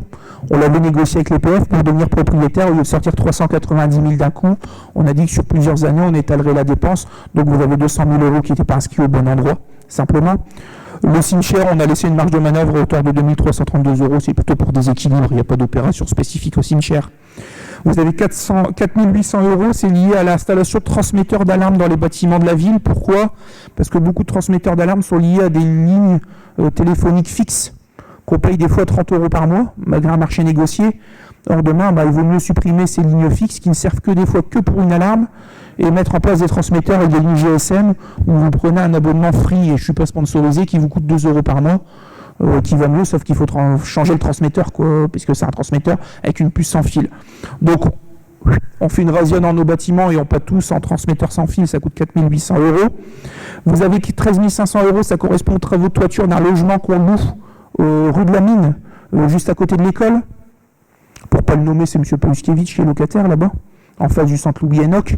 La toiture avait une quarantaine d'années, donc elle a été refaite. Et puis on s'est arrangé avec notre locataire, puisqu'on a acheté de la laine de verre, de la laine de roche, et en contrepartie, lui réalise bénévolement les travaux de position de la laine de roche dans le grenier pour gagner en isolation. Pour que vous soyez dans la totale transparence de la gestion du logement à ce niveau-là. Vous avez ensuite, on a mis un équilibrage à hauteur de 18 349 € en réseau de voirie, parce que même chose, il fallait équilibrer à certains endroits. Il n'y a pas forcément d'opération lourde prévue, mais c'est pour des équilibrages de crédit. Vous avez ensuite 8 310 €, c'est des crédits qu'on a mis en lien avec en face les amendes de police pour réaliser le plateau ralentisseur au niveau de la rue des Hauts-Bois et du collège. Vous avez des jeux d'écriture entre moins 9 660 plus 9 660. C'est le coût de la maîtrise d'œuvre pour les fibres du Hainaut. Ça avait été mis en installation de voirie, mais pas sur la bonne opération. C'est l'opération 9106, alors que c'est en installation de voirie sur l'opération 9115. Donc on a eu d'un côté pour repositionner ailleurs. Vous avez agencement et aménagement de terrain, 90 942. C'est les travaux d'aménagement des fibres, des ex-fibres du Hainaut, de plantation. Et vous avez 36 219. 4 100 € qui sont liés à des travaux budgétisés pour l'hôtel de ville dans le cadre de l'étude de programmation et de premiers travaux qui pourraient être réalisés. Ensuite, 10 920 €, on rajoute des opérations au cas où de rachat de petits matériels. Des fois, on a du matériel qui tombe en panne au service technique, et des broussailleuses, des choses comme celle-là, il faut les remplacer. Donc, on met un petit peu de crédit au cas où il y aurait des besoins. Et enfin, vous avez 26 176 €, c'est pour le marché de renouvellement d'éclairage public, puisque je vous le disais, puisqu'on a une subvention, on pourra aborder un peu plus et réaliser plus de travaux. Donc, on rajoute quelques crédits pour faire un peu plus de travaux de renouvellement de notre parc d'éclairage public. Je pense que je peux pas être beaucoup plus transparent. C'est inaudible, illisible quand on le voit comme ça, mais quand on met les éléments en face, on se dit bah oui, c'est logique ou quoi que ce soit. Je sais que c'est pas toujours sympa de faire de la lecture des comptes publics, mais j'essaye au maximum toujours de la vulgariser et de vous fournir les éléments en toute transparence. Il n'y a rien à cacher. Donc voilà pour cette décision modificative. Il y en aura certainement une en fin d'année, puisque l'évolution budgétaire fait qu'en fin d'année, on a aussi des choses qui ont besoin d'être retouchées. Et puis après, ce sera terminé. On passera sur un nouveau exercice budgétaire. Des questions particulières? Non? On peut passer au vote sur cette DM. Y a-t-il des avis contraires? Déjà, je vous demande, est-ce qu'on peut voter les deux sections en même temps, investissement, fonctionnement, et les dépenses et les recettes? Ou est-ce qu'on fait détail? Parce qu'on peut faire par détail si vous voulez. Non, on fait la totale, tout le monde est OK dessus. On peut dire que c'est voté à l'unanimité. Je vous remercie. Camille, mais elle travaille ce soir, devait vous présenter ses tarifications dans le cadre de la politique festive et culturelle. Vous avez une tarification de spectacle dans le cadre de la programmation culturelle pour un spectacle le 6 novembre à la salle des fêtes à 20h qui s'appellera Épinards, Porte-Jartel et Jacuzzi. Je ne fais pas mauvais jeu de mots, les épinards c'est pas trop mon goût, mais les Porte-Jartel et Jacuzzi, ça peut être un peu plus sympa, on est d'accord? Excusez-moi mesdames, je ne voudrais pas passer, je vous promets, on vous fera un spectacle de Chip and Dale où on trouvera de l'originalité dans un spectacle pour vous mesdames. Moins de 12 ans, oui, Porte-Jartel et Jacuzzi, pour moins de 12 ans, c'est un peu déplacé. Non, vous verrez, pour avoir eu les deux premiers spectacles, c'est le troisième volet. Ouais, c'est un nom qui est porté comme ça, mais globalement, il n'y a aucune tendance, aucun aspect tendancieux dans ce spectacle. Et les enfants sont les bienvenus, comme les adultes d'ailleurs, ici. Il est proposé une tarification qui est toujours accessible, hein, gratuité pour les moins de 12 ans, 3 € pour les personnes de Kievrechin plus de 12 ans et 5 € pour les extérieurs. Rien de spécifique, c'est OK pour vous? C'est voté à l'unanimité, je vous remercie. L'allocation des chalets pour le marché de Noël 2021, comme chaque année, sauf l'année dernière, puisque période Covid, on organisera un marché de Noël autour de l'église Saint-Martin. Les 3, 4 et 5 décembre. L'objectif, c'est de mettre en place une caution à la fois pour les gens qui utilisent un chalet, donc pour tout le monde, mais de décider une gratuité pour les associations de la commune, si je ne me trompe pas. 15 € de frais de location pour les associations extérieures à la commune, 15 € de frais de location pour les commerçants, artisans ou particuliers qui ont une activité qui veulent faire découvrir dans le cadre d'un chalet, qui sont Kievrechin, et 30 € pour commerçants, artisans extérieurs et 100 € de caution. Rien de spécifique. Il n'y aura pas de patinoire à ce marché de Noël, je préfère le dire d'avance, parce qu'on a voulu un petit peu innover, et puis que vous savez, on a quand même des protocoles, si vous commencez à chaque fois à laver les patins, changer les gamins, etc., ça va être lourd. Donc on vous proposera de renforcer les animations. Je ne rentrerai pas dans le détail, mais il y a des choses qualitatives qui seront proposées toute la journée avec des sculpteurs sur ballon, des échassiers. On va faire un petit parcours pour les enfants aussi. Apparemment, c'est en train d'être discuté avec un prestataire. Un petit parcours pour Creux-Branche, mais dans ce genre-là, pour diversifier. Il y aura un très beau concert d'Amadeus de Thiévrin, qui était venu à l'inauguration de l'église. Pour les gens qui s'en souviennent, ce sera le dimanche soir. Il y aura un lâcher de lanterne le dimanche soir dans le parc avec une procession au flambeau. Il y aura le samedi soir, si je ne me trompe pas, une toute petite parade qui partira d'Hôtel de Ville, qui passera ici, avenue Pasteur, avec le Père Noël et puis un groupe de musique. Il y aura un feu d'artifice le samedi soir et puis le dimanche, parce qu'on rendrait compte que les familles n'en profitaient pas le dimanche parce que le lendemain c'était l'école. Et le vendredi, pour l'inauguration, il y aura un certain nombre d'animations. On fera des contes musicaux, normalement, le samedi ou le dimanche après-midi, je ne me souviens plus, pour les enfants, toutes les heures. Enfin voilà. Au lieu de faire une grosse animation patinoire, on a préféré étoffer par pas mal d'actions là-dessus. On insérera la messe de Sainte-Barbe pour les pompiers anciens mineurs le dimanche matin. Le marché Noël sera fermé, mais ça fera partie des festivités comme on le fait maintenant depuis quelques années. Enfin voilà, il y a un certain nombre d'animations qui seront proposées. Il n'y aura peut-être pas cette patinoire, mais on se rattrapera sur d'autres actions pour le rendre beaucoup plus festif tout le long de ce vendredi soir et du week-end des 3, 4 et 5 décembre. Pas de questions particulières? On vous verra au marché de Noël? Oui. Ouais. Bah, vous pouvez prendre un chalet, mais ça sera 15 €. Mais c'est pas gênant, c'est ce qui est écrit dedans. Vous êtes une association, mais n'étant pas de Kievrechin, vous avez un chalet, 100 € de caution, sans problème, on vous les rend s'il n'y a pas de difficulté, et vous payez 15 € pour les 3 jours. Service culturel Annabelle Roger. Après, c'est les services de régie des autres agents qui encaissent, mais c'est elle qu'il faut voir. OK? Il y aura une réunion un peu pour caler, à présenter ça aux associations, aux différents participants, commerçants, pour caler un petit peu tout ça. Est-ce que c'est bon pour vous? Impeccable, on peut dire que c'est voté à l'unanimité, je vous remercie. Nous nous projetons de faire les vœux complexe de la Corderie en 2022, le 21 janvier, donc le vendredi 21, et nous proposons le lendemain, puisqu'il y a toujours une installation scénique, pour réduire les frais, de faire un grand concert avec l'orchestre Kubiak. Ça fonctionne bien depuis 2 ans, de manière générale, c'est-à-dire que ça nous coûte un peu moins cher, parce que globalement, comme tout est installé dans la salle, on ne paye pas une installation technique qui est assez lourde, et avec une installation, on fait 2 soirées, et ça nous fait réduire le prix de la technique. Il faut donc valider une tarification qui est proposée. On avait mis en place depuis quelques années une pré-vente, c'est-à-dire que les gens qui achètent par anticipation, ça se fait beaucoup dans le spectacle, dans pas mal de choses, ont un tarif réduit par rapport aux personnes qui arrivent le soir même sur place et qui souhaitent payer. Cette pré-vente, elle peut se faire à la fois en venant en mairie, mais elle peut se faire aussi sur le site de paiement en ligne de la ville. Ça sera communiqué dans ce sens-là, puisque des fois, il y a des gens qui ne sont pas du coin et qui pourraient être pénalisés. Là, ils peuvent le faire en ligne, il n'y a pas de difficulté. Et on fait une différenciation, notamment sur la pré-vente, entre les kievres chinois et les extérieurs. Donc en pré-vente, un tarif adulte, c'est-à-dire plus de 12 ans, 10 € pour un kievre chinois, 15 € pour un extérieur. Et en moins de 12 ans, 5 € pour un kievre chinois, 10 € pour un extérieur. Et puis sur place, un enfant de moins de 12 ans, 15 €. Et un adulte, 20 €. En sachant que des fois, on remplit beaucoup plus rapidement la salle et qu'il n'y a plus de place le soir même, donc on fait une communication en amont aussi pour éviter qu'il y ait des gens qui se déplacent. Et on travaille aussi avec le groupe parce qu'ils ont un peu les gens qui les suivent d'un concert à un autre, et on les informe pour qu'eux aussi puissent informer les gens qui suivent dans les concerts que il faut soit pré-réserver, ou c'est trop tard, il ne faut plus pré-réserver, que c'est déjà complet.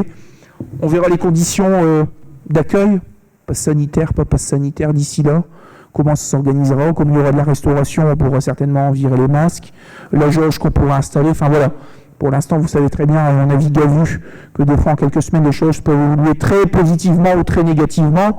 On va certainement quand même plus vers un sens positif à l'heure actuelle, même s'il y a encore un certain nombre de mesures à respecter, mais on s'adaptera en fonction des contraintes sanitaires qui nous seront imposées à cette période-là. Est-ce que c'est plutôt OK pour vous? Pas de difficulté particulière, on peut passer au vote. C'est validé à l'unanimité, je vous remercie. Vous avez encore une tarification pour la location d'emplacement pour la fête médiévale qui sera décalée cette année, qui se fera au mois de mai. Pourquoi? Parce que d'habitude, elle se fait mi-avril, mais vous savez que vous serez encore sollicité pour les élections présidentielles.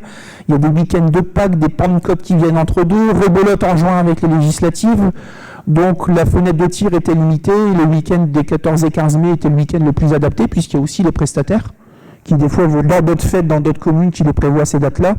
Donc on valide l'organisation à cette date-là dans le parc de l'Aunel, et puis l'objectif c'est de valider des tarifications pour l'utilisation d'emplacements. Certains prestataires louent des chalets que la ville met à disposition, d'autres viennent avec leur propre stand, donc c'est une tarification au mètre linéaire comme dans une brocante, il n'y a rien d'inventé dessus, avec des cautions pour ceux qui utilisent du matériel de la ville, et surtout un contrat d'engagement avec un règlement, vous avez dû le voir, pour rester les 2 jours et pas se sauver. Maintenant, moi je peux pas vous garantir que s'il fait beau le samedi, mauvais le dimanche, il y a des gens qui vont se barrer le dimanche. Au contraire, s'il fait mauvais le samedi et beau le dimanche, il y a des gens qui n'auront que le dimanche. On essaie de faire notre maximum, mais en tout cas, voilà ce qui est proposé en termes de tarification et d'organisation.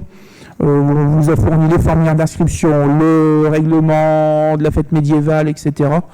En pièces jointes. Je pense que ça serait quelque chose qui sera attendu puisqu'on l'a reporté 2 fois, souvenez-vous. Et je pense que c'est quelque chose qui, au-delà des gens de Kievrechin, fait rayonner, fait venir des gens dans la commune, fait une belle animation. De manière générale, il commence à avoir sa petite réputation dans le secteur. Et c'était l'objectif recherché. Pas de questions particulières?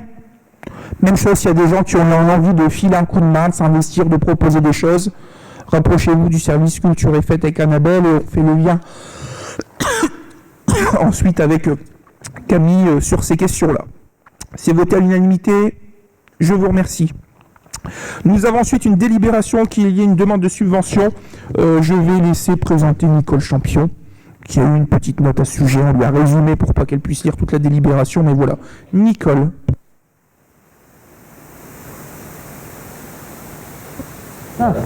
Merci, monsieur le maire. Ah, je peux l'enlever? Ok.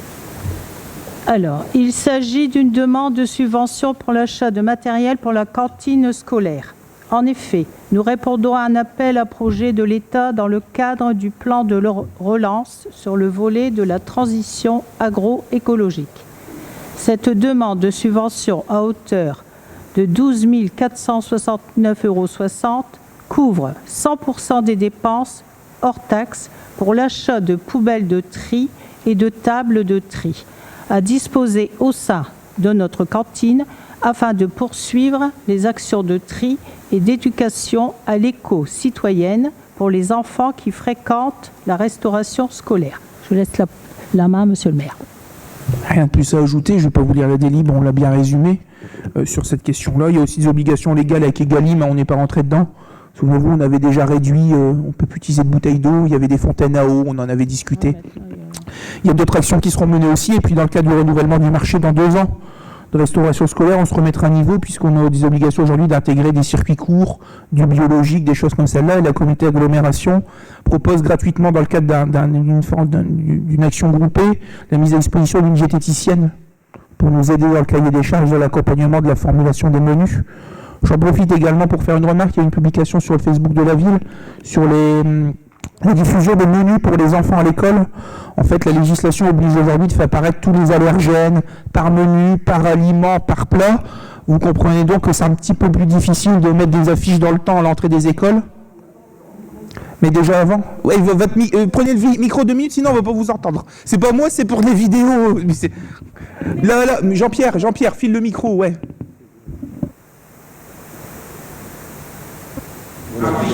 Ça fait plus de 10 ans. Et c'était pas fait. Donc aujourd'hui, je ne l'attends pas parce que je suis en chef de cuisine. Donc voilà, donc ça existait depuis longtemps, mais c'était pas forcément fait par les prestataires. Donc là, on a réduit, mais les prestataires ne le faisaient pas. Donc là, ça a été réduit, on n'a plus d'affichage. En fait, globalement, ce qui est proposé, c'est un lien vers le site du prestataire, ou un QR code, ou une photo à prendre avec votre téléphone pour le QR code, et qui vous permet d'accéder au plat de vos enfants et d'aller dans le détail, plat par plat, aliment par aliment, s'il y a des allergènes, la provenance, si c'est provenance locale ou non, enfin voilà.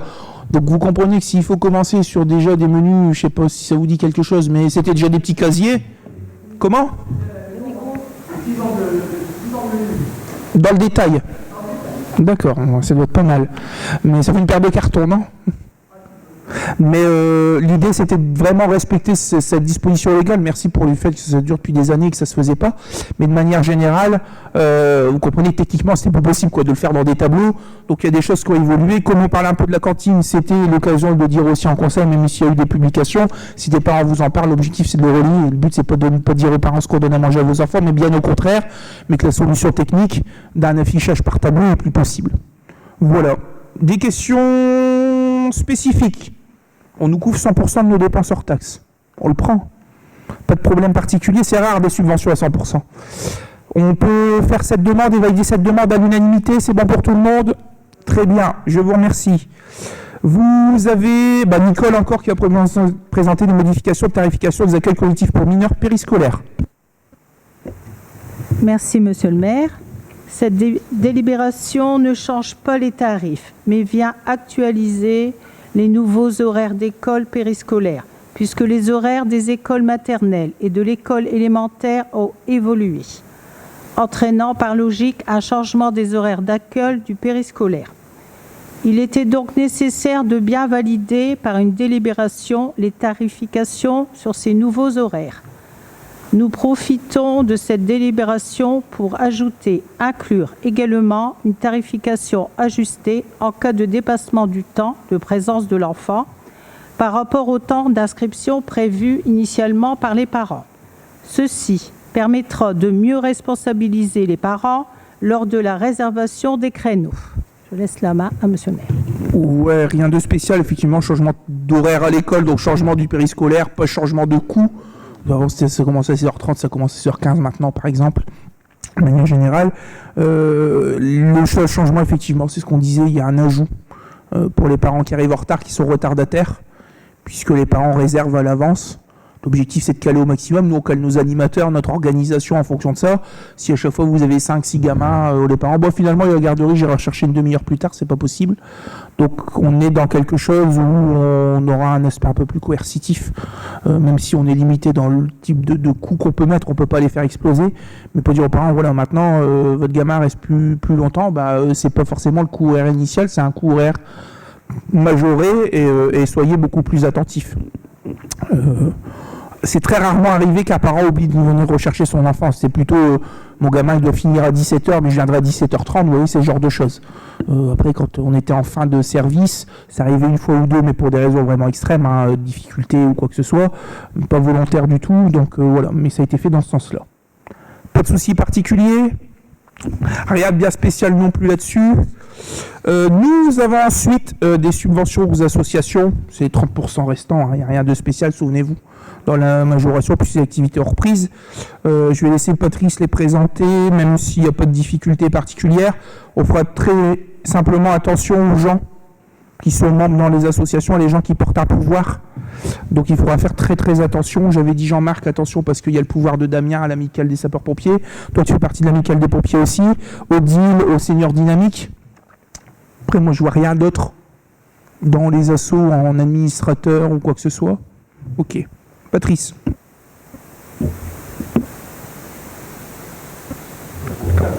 Merci Monsieur le maire.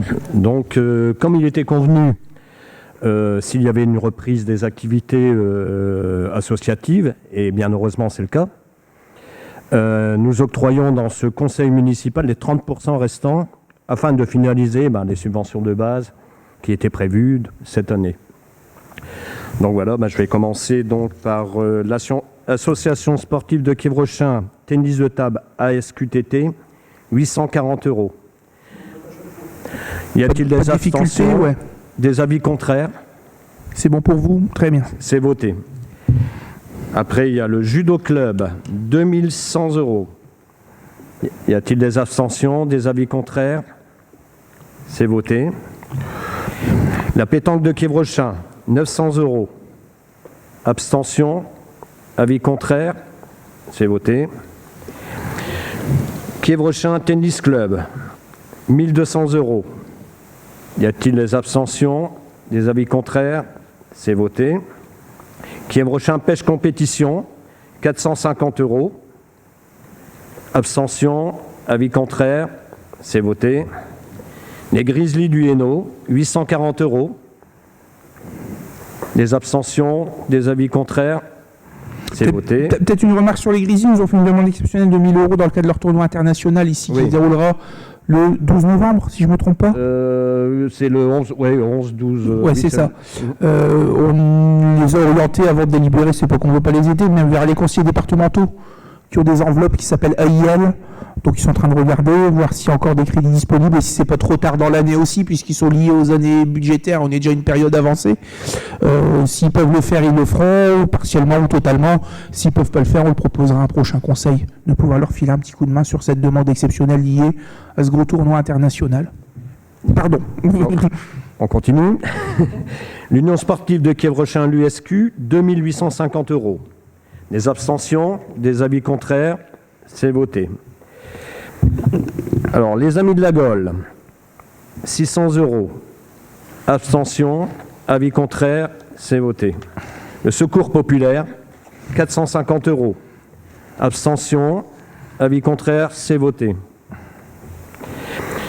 Site, communauté pour l'insertion pour le travail et l'éducation, 450 €. Alors, des abstentions, des avis contraires, c'est voté. Les Restaurants du Cœur, 360 €. Des abstentions, des avis contraires, c'est voté. Copernic Club, 300 €. Abstention, avis contraire, c'est voté.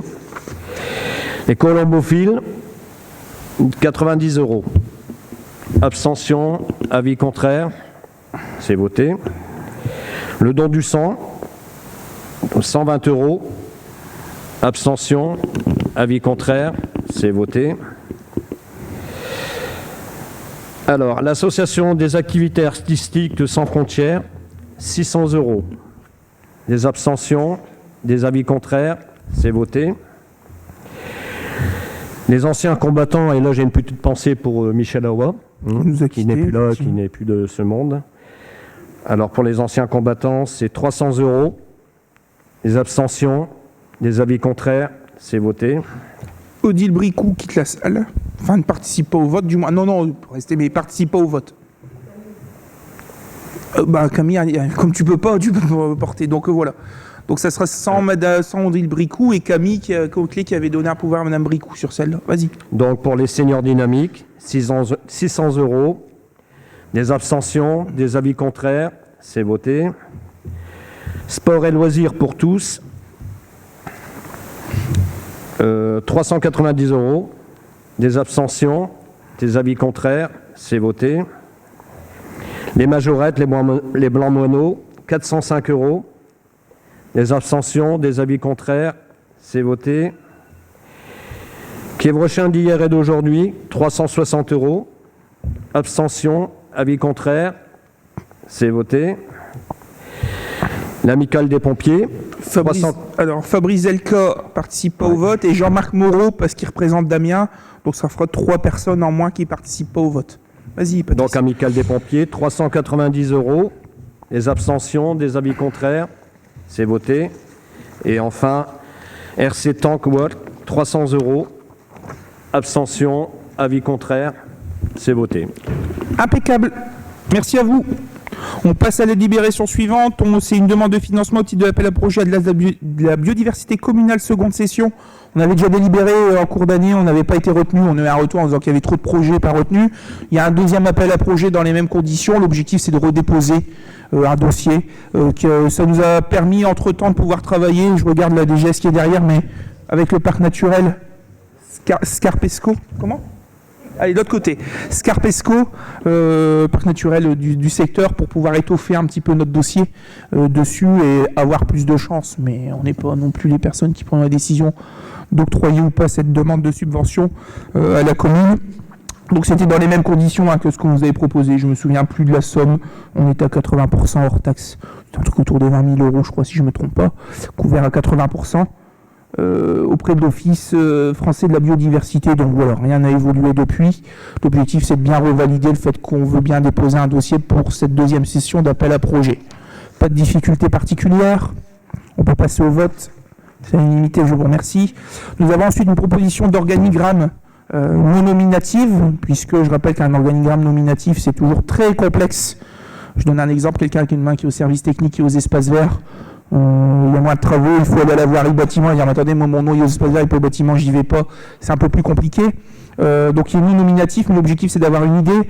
Vous avez notamment les choses qui bougent, une scission de ce qu'on appelle pôle cohésion sociale. Vous avez la création désormais de manière distincte un pôle jeunesse et culture, dans lequel sera intégré également service scolaire et gestion de personnel d'entretien des locaux, qui était avant service technique urbanisme, et la création à côté le maintien d'un pôle cohésion sociale qui voit disparaître tout ce qui est jeunesse culture et qui sera piloté pour mener les actions de politique de la ville, du CCAS et du service d'aide à domicile.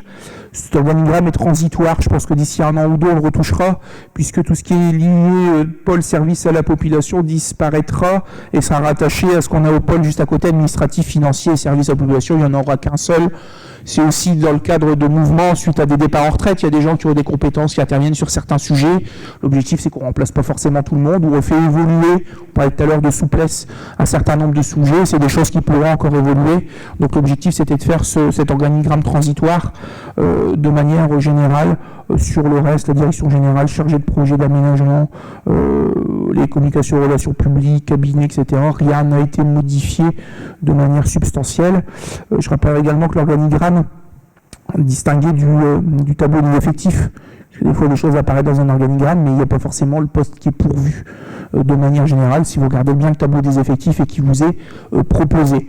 Voilà la proposition qui était faite. On est plutôt sur un organigramme transitoire qui va être en place 1 an ou 2 et qui évoluera vers un organigramme peut-être un petit peu plus pérenne d'ici 2 ans globalement, en fonction des départs et de la gestion prévisionnelle des départs des effectifs et d'évolution des effectifs et des compétences de la ville. Voilà sur cette question et cette présentation. Des questions particulières? Non. Et des abstentions? Des avis contraires? C'est voté à l'unanimité, je vous remercie.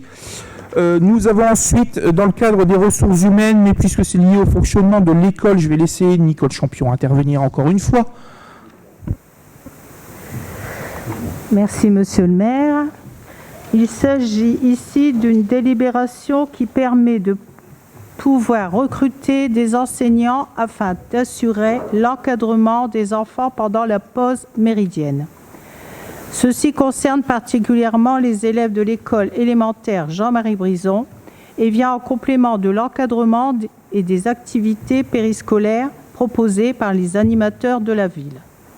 Les enseignants volontaires devront obtenir une autorisation de l'Éducation nationale afin de pouvoir participer à ces activités et seront rémunérés sur la base du tableau présenté dans cette délibération. Je laisse la main à Monsieur le maire. Rien de spécial, hein, globalement. Il y a des enseignants qui nous ont dit, voilà, le midi, nous, on est sur place, on veut bien accompagner les enfants à la restauration scolaire. On a aussi des activités comme le classe ou l'accompagnement sur un certain nombre de sujets qui sont là. Au lieu de faire revenir des animateurs pour prendre les gamins qui auraient des cadeaux, ou bien les accompagner à la cantine. Donc voilà, effectivement, il y a un tableau de rémunération qui est cadré par la loi. On ne s'amuse pas, on ne fait pas ce qu'on veut en termes de rémunération. Puisqu'on disait effectivement, c'est qu'il faut que l'Éducation nationale autorise, puisqu'ils sont d'abord fonctionnaires de l'État, autorise ses professeurs à pouvoir cumuler cette activité et donc pouvoir gérer ça le midi et pouvoir avoir ce salaire complémentaire qui est proposé par la ville pour gérer ces pauses méridiennes. Je pense que c'est un plus puisque c'est pas facile de recruter des animateurs. Je regarde Delphine et je regarde Nicole, notamment sur le temps du midi, puisque c'est des contrats avec peu d'heures entre les midis, les villes qui ont des universités. Quand je parle avec mes collègues sur Aulnoy-les-Valenciennes, Famars, Valenciennes ou quoi que ce soit, ils ont une université, il y a beaucoup d'étudiants qui pourraient avoir un petit peu d'argent, sont intéressés, font quelques heures. Un contrat de 8 ou 10 heures par semaine, ça peut les intéresser. Quelqu'un qui cherche une stabilité, c'est pas forcément le cas. Donc on a des grandes difficultés, il y a des questions de BAFA, etc. aussi. Donc là, d'avoir les enseignants qui sont sur place, qui sont avec les élèves aussi et les animateurs, je pense que c'est intéressant pour celles et ceux qui sont volontaires. Et je pense que ça renforce aussi le travail qu'on a fait avec les écoles maintenant depuis quelques années, où on avait quand même les écoles qui travaillaient d'un côté, on arrive quand même à mettre les écoles autour de nous sur ce temps périscolaire, mais aussi dans le cas des accueils de loisirs. Souvenez-vous l'année dernière, qu'on a fait au mois de juillet sur les vacances apprenantes adaptées.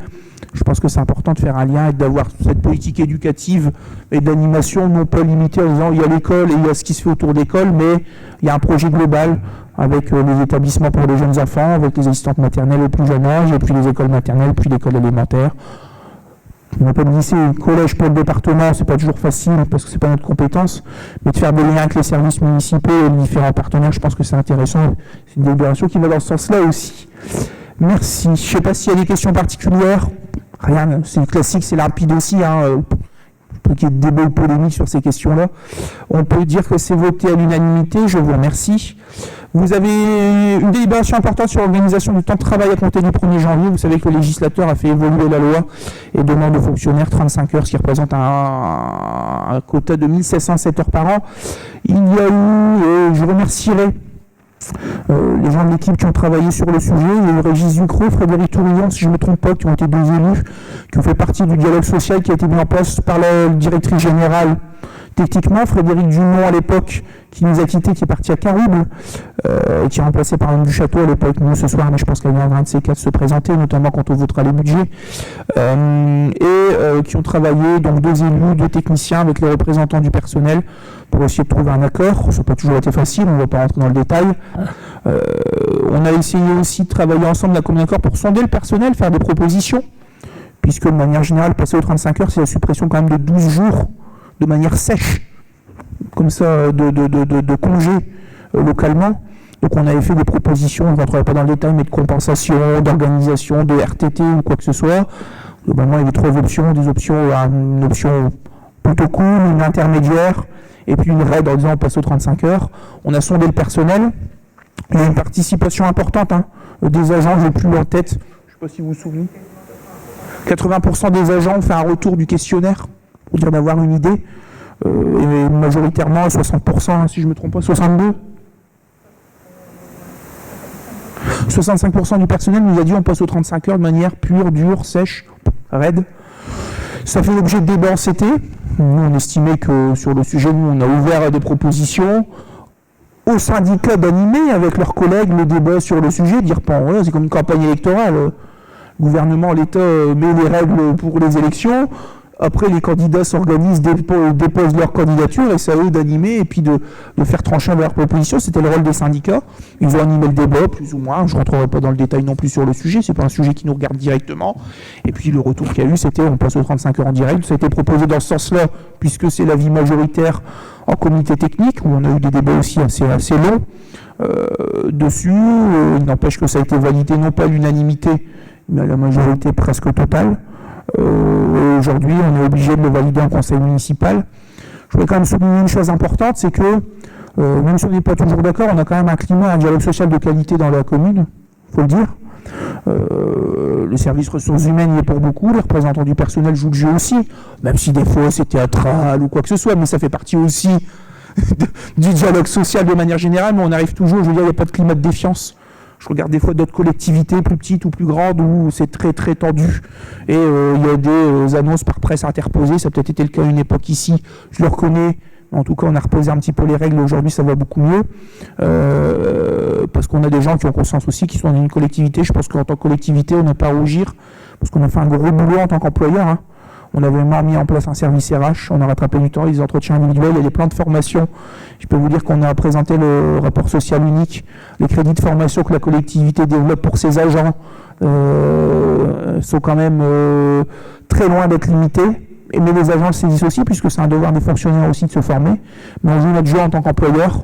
On a travaillé sur de l'annualisation, mais en parallèle, on a aussi travaillé sur la précarité de nos agents, parce que beaucoup d'agents avaient des contrats très précaires renouvelés tous les 2-3 mois. On les inscrit dans des cycles de stabilité. La contrepartie, c'était d'annualiser ou d'être sur des heures un petit peu plus gérées. Enfin voilà, il y a un vrai service du personnel et au-delà du personnel des ressources humaines, c'est-à-dire que je pense que les agents sont quand même considérés ici dans des conditions de travail de qualité, des EPI, des locaux. Pour vous voyez technique, quand vous regardez le centre technique qu'il peut y avoir aujourd'hui, même si je vous avais dit qu'on irait faire un tour, on n'y est pas allé, c'est pas bien.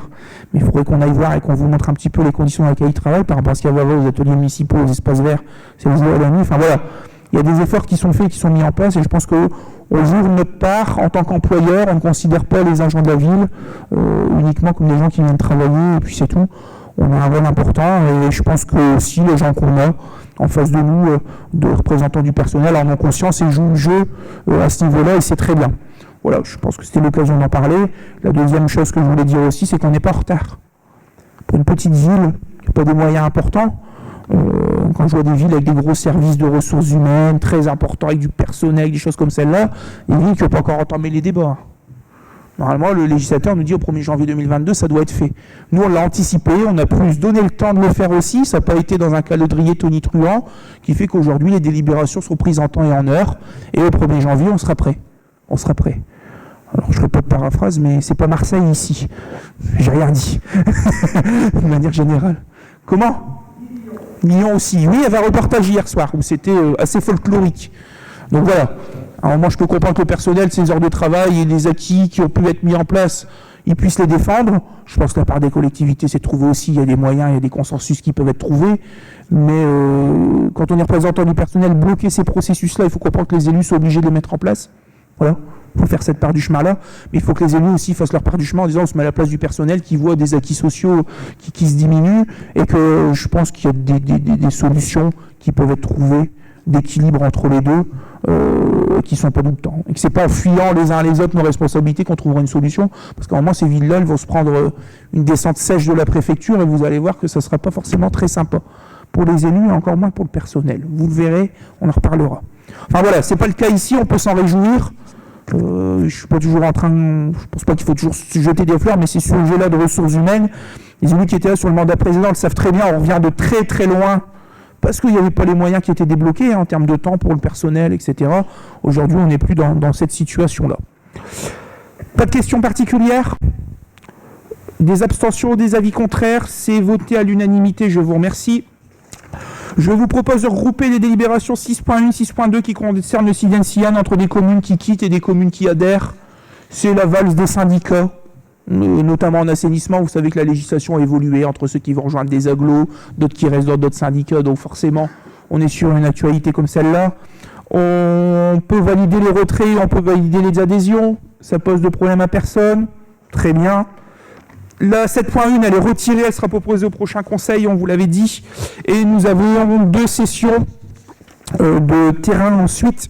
La première à Madame Jessica Durieux à O92, c'est à l'arrière d'une maison située rue Crondevoie, le long du chemin des Catous. En fait, la parcelle est déjà occupée, elle appartient à la ville, il faut la régulariser.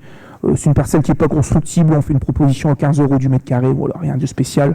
dessus, pas d'enjeu, c'est surtout régulariser les gens qui occupent un terrain. La ville n'a aucun enjeu à avoir ce terrain-là, qu'on soit clair, hein. On est rien des habitations, au moins on règle ça, et c'est au carré. Pas de problème particulier. On peut valider cette vente dans les conditions présentées dans la délibération. C'est à l'unanimité, je vous remercie. Le point suivant, c'est juste une évolution. On avait vendu à la SCI Selma, qui est une succursale d'Hexagold, un terrain sur la zone d'activité, souvenez-vous, parce qu'il doit faire un centre d'appel et il y a un labo sur un certain nombre de dossiers de techniques innovantes dans d'autres domaines qui doit être aménagé à cet endroit-là. SCI Selma nous a écrit en disant que mais c'est la vie des entreprises, hein. Il y a une nouvelle SCI qui s'appelle Céline qui a été mise en place, qui appartient toujours à Hexagold, mais c'est plus Selma, c'est Céline, et l'objectif c'est qu'ils sont toujours intéressés, veulent acheter le terrain. Donc l'objectif du conseil municipal, c'est de valider la vente du terrain dans exactement les mêmes conditions de prix et surtout calendaire, parce que vous allez voir qu'au 5 février 2023, il y a un transfert de propriété qui doit être fait. Donc on n'a pas rallongé le délai, on garde le même délai initial, sauf que le bénéficiaire aujourd'hui est la SCI Céline et pas la SCI Selma. Même prix, même surface. Et je précisais, puisqu'on m'avait posé la question déjà une fois, qu'il y a un contrat de vente, mais on n'a pas besoin de le délibérer, il est joint au moment où il y a les actes qui sont signés pour que le projet initialement présenté soit réalisé dans les bonnes conditions et dans les délais impartis. Pas de problème particulier, c'est bon pour tout le monde, on peut dire que c'est validé à l'unanimité, je vous remercie. Et enfin, on a une délibération de principe sur un terrain qui est situé rue du Quesnoy, c'est l'ancien locaux du patronage, de manière générale, qui avait été vendu quelques années à une association par un porteur de projets privés pour y faire les rénover, faire une salle de restauration, de réception. Aujourd'hui, le projet est tombé à l'eau et les personnes sont venues nous voir. Il y a des risques de vente et de transfert de propriété. La ville n'a pas forcément directement besoin de ce terrain, mais il pourrait être intéressant pour la commune, pour un projet d'aménagement public demain. Donc on se réserve le droit par cette délibération on demande de délibérer pour dire voilà, demain la ville pourrait avoir un regard attentif si elle voudrait le maîtriser et pourrait le solliciter dans le cadre de son droit de préemption urbain pour y développer un projet d'équipement public, j'en sais rien. Ça sera défini ensemble. En tout cas, il y a un enjeu stratégique au vu de la surface, de son positionnement et de ses accès dessus. Donc voilà. Peut-être qu'on n'achètera pas non plus, j'en sais rien, mais il fallait quand même une délibération à minima. Et dans une prochaine modification simplifiée du PLU intercommunal, on demandera ce qu'on appelle un emplacement réservé, qui nous permet encore plus facilement de pouvoir préempter ou demain d'aller sur des procédures d'expropriation si on demande une DUP sur ce secteur-là. Bon, c'est pas encore le cas, mais c'est important de prendre cette délibération pour dire qu'on a un regard quand même attentif sur ce qui se passe à cet endroit-là et que ça pourrait être intéressant pour la ville de le maîtriser. Pas de questions particulières ? Très bien, c'est voté à l'unité, je vous remercie. Je vais clôturer la séance et vous donner quelques éléments d'information d'actualité, parce que je pense que c'est assez important, notamment sur la piscine. C'est des sujets qui sont assez importants. Donc on clôture la séance, juste un point d'information sur la piscine. Les travaux de la piscine ont commencé. Rénovation de la piscine. Nous avons obtenu cette semaine l'accord de subvention de la région à hauteur d'un peu plus de 600 000 € dans le cadre du Pradet. Donc on a un dossier financièrement qui était bouclé et qui est bouclé. Quelques remarques quand même. Il y avait des lots qui n'avaient pas trouvé preneur dans l'appel d'offres, où les réponses techniques n'étaient pas bonnes. On a donc décidé avec les élus du CIVOM et avec les équipes de pouvoir, et les maîtres d'œuvre, de pouvoir regrouper ces lots-là, puisque des lots étaient infructueux. Un lot, je ne rentre pas dans le détail, mais flocage globalement, où aucune entreprise répondait, donc les regrouper dans d'autres lots un peu plus importants pour que si les entreprises répondent, même si elles sous-traitent après, on ne se retrouve pas avec des lots où il n'y a personne qui a répondu et on sera embêté. Donc la consultation est terminée, on a eu le rapport d'analyse des offres ici il y a quelques jours, on va le travailler, la proposition du maître d'œuvre, on va le travailler aussi nous en interne pour pouvoir attribuer ces derniers lots, mais ce sont des lots importants, puisque ce sont des lots qui touchent à la charpente métallique et à la couverture, ce qui représente les principaux travaux de la piscine. Des travaux intérieurs ont déjà commencé. On ne le voit pas forcément, vous avez peut-être vu des bargalos, des choses comme celle-là, mais à l'intérieur, ça a déjà bien commencé. Les prochaines grosses étapes seront donc d'attribuer ces lots-là aux entreprises, de retravailler le calendrier, l'organisation, l'interaction des entreprises les unes des autres. Moi, je suis assez sceptique sur l'organisation, dans le sens où on va devoir déposer toute la couverture du bâtiment, et certainement en plein hiver. Et je ne pense pas que ça soit la bonne période pour découvrir une piscine, un bassin qui est vide. Et j'en parlerai rapidement après, peut-être en plein mois de janvier, en plein mois de février, avec des risques de précipitations, d'eau, de gel et j'en passe. Donc on sera assez attentif sur le calendrier. Je pense que chacun pourra comprendre que la livraison qui a évolué, qui est prévue plutôt pour le premier semestre, c'est-à-dire juste avant l'été ou plus tard à la rentrée, de manière générale, puisse peut-être encore évoluer un petit peu si techniquement, je pense qu'il n'y a pas besoin d'être un grand technicien. Si les gens acceptent bien, ils disent attendez, non, on préfère suspendre peut-être pendant un mois ou deux en hiver et pas déposer la couverture du bâtiment pour finalement abîmer d'autres choses parce qu'on est en période hivernale et attendre un petit peu et réaliser les travaux peut-être un peu plus au printemps, un peu plus lourd, et l'ouvrir au printemps d'une période qui est peut-être un petit peu propice. Je m'avance là-dessus.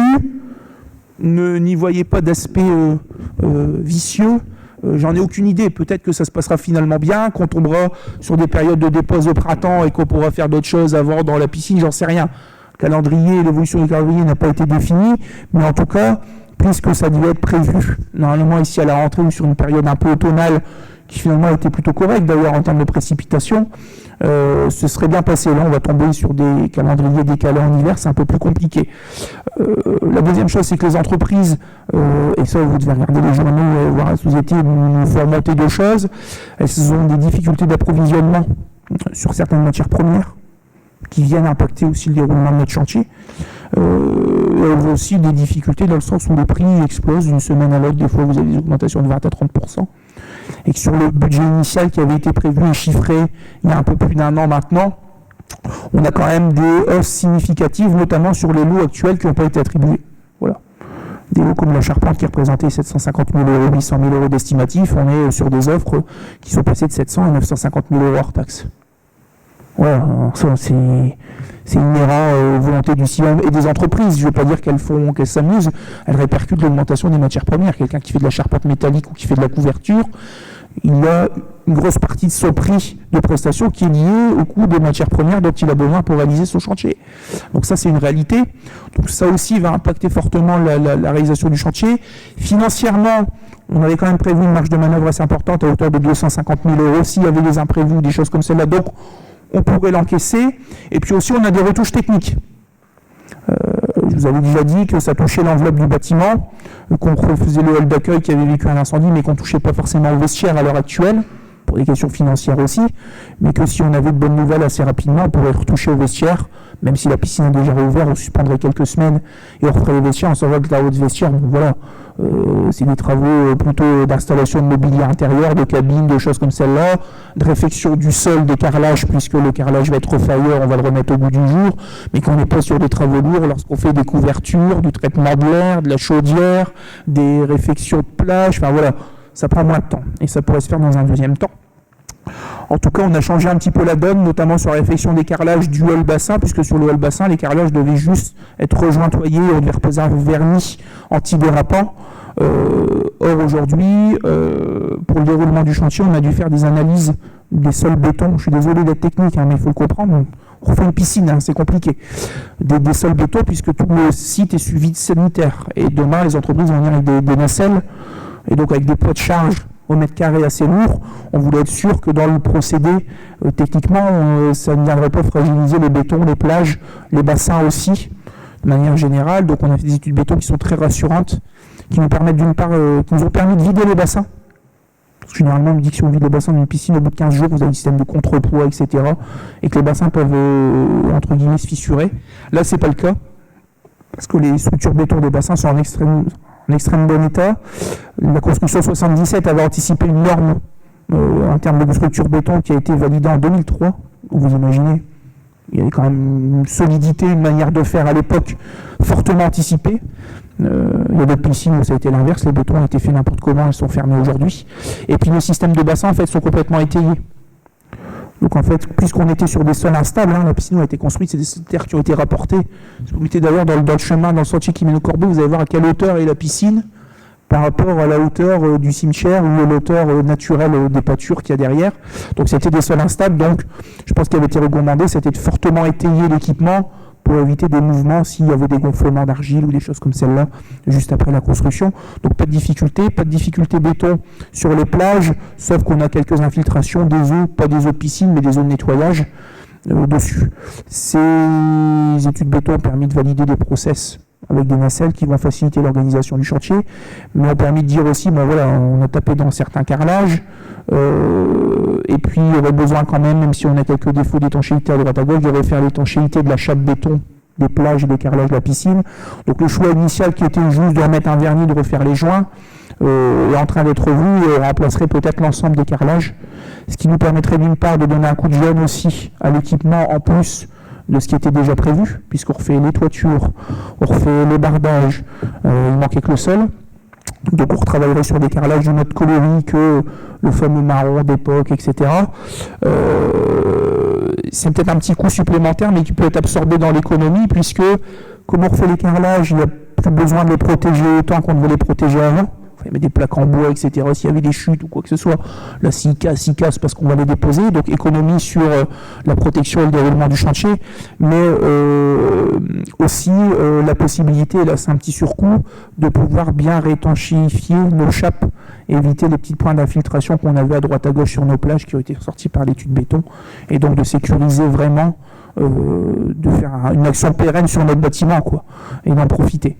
Donc ça, c'est des choses qui sont en train d'être arbitrées financièrement. Ça mènera un petit surcoût, je pense à hauteur de 30 à 40 000 euros, ce qui était prévu initialement, mais qui est plus ou moins encaissé aussi par d'autres économies sur d'autres lots en termes d'organisation de chantier. Donc voilà, je pense que c'est important que vous ayez cette communication-là aussi, puisqu'on peut vous solliciter. C'est pas une compétence de la commune de manière générale, mais la commune donne quand même 700 000 euros par an pour une piscine. Je trouve que c'est normal que les uns et les autres soient informés. Je communiquerai avec mes collègues du CIVOM s'ils souhaitent que j'aille dans leurs conseils municipaux, peut-être en tant que président maintenant, leur présenter un peu ce calendrier-là et qu'ils puissent aussi être épaulés vis-à-vis de leurs élus qui se posent des fois des questions. Et je pense qu'on refera un petit point une fois que les marchés seront attribués, qu'on aura peut-être un nouveau calendrier ou quoi que ce soit. On refera une communication pour les populations de nos 4 communes sur l'évolution du chantier de la piscine. Voilà. Sujet complexe, sensible. La période et l'approvisionnement et le fonctionnement des entreprises vient complexifier encore les choses. Mais voilà. D'ici un an, l'équipement sera en service, quoi, qu'on soit clair. Mais voilà, on a des petits aléas qui sont un peu plus lourds au vu de la période dans laquelle on vit et puis au vu de la complexité, quoi. On n'est pas en train de refaire une petite maison ou une chose comme celle-là, on est sur un équipement sensible où il y a différents enjeux. Voilà les éléments que j'avais à vous communiquer sur la piscine de manière générale et qui étaient pour moi essentiels à partager avec vous ici en conseil municipal. Voilà. On se reverra courant décembre, si je ne me trompe pas. On aura peut-être, c'était pas prévu, mais un conseil intermédiaire pour des raisons purement administratives. Si on n'a pas besoin de le faire, on fera un seul conseil en décembre. S'il y a besoin de faire ce conseil-là avant la fin novembre, on le fera avant la fin novembre. Voilà, c'est pas quelque chose d'urgent sur une délibération, mais c'est plutôt administratif avec une date à respecter. On est en train de voir avec les services s'il y a besoin de le faire ou pas, de manière générale. Je vous avais informé du départ aussi de Frédéric Dumont, qui a rejoint la commune de Carreau pour être directeur général des services. Il a été remplacé par Corinne Duchâteau. Annie Lucas, qui était secrétaire des élus aussi, a quitté la commune puisqu'elle a fait valoir ses droits à la retraite. Et que le choix qui a été fait, je pense que c'est important que vous le sachiez aussi, ça a été de se dire, on va faire un effort au niveau des élus, on va pas remettre de secrétariat d'élus. Et l'argent qu'on mettait pour financer un poste là-dessus, on l'a mis sur un poste pour travailler en lien avec les écoles et puis poursuivre le personnel de ménage. Parce que je pense que la période Covid aussi nous a fait voir qu'il fallait être beaucoup plus attentif sur ces sujets-là, qu'il fallait suivre peut-être beaucoup plus le personnel, les protocoles, la restauration scolaire aussi, on en a parlé. Donc l'argent qu'on mettait pour financer un poste au niveau du secrétariat des élus, on ne le met plus et on le met plutôt sur des services annexes qui sont liés à l'éducation et la propreté des bâtiments scolaires et non scolaires aussi. Et je pense que c'est important parce que là on dit les élus sont des salauds, ils utilisent l'argent public pour eux, etc. Tout ça, non, on est dans le sens du service public et des services qu'on porte à nos habitants. Croyez-moi, vous le savez mieux que moi, on a porté d'engueulade et que si on fait une bêtise, on se le prend direct. Il n'y a pas de filtre dans la commune. Des fois, on a des confrères qui sont notre plus grande collectivité, qui ont des filtres et des filtres et des filtres. Ici, les habitants, on les côtoie tous et tous au quotidien. La fête foraine ce week-end, peut-être certains vont aller y faire un tour. Moi, je vais aller faire un tour, je sais que je vais me prendre des gens en direct et que les problèmes, on les a. Donc voilà, on joue le jeu et on ne se cache pas derrière l'administration ou derrière un certain nombre de situations. On prend nos responsabilités, mais je pense que chacun aussi doit prendre conscience qu'on n'a pas de baguette magique, qu'on ne peut pas tout régler et qu'on vit dans une période où administrativement et financièrement, c'est pas forcément facile. Voilà ce que j'avais à vous dire. Je ne sais pas s'il y avait des sujets, on a clôturé un petit peu le conseil, donc je ne vais pas dire que c'est assez ouvert.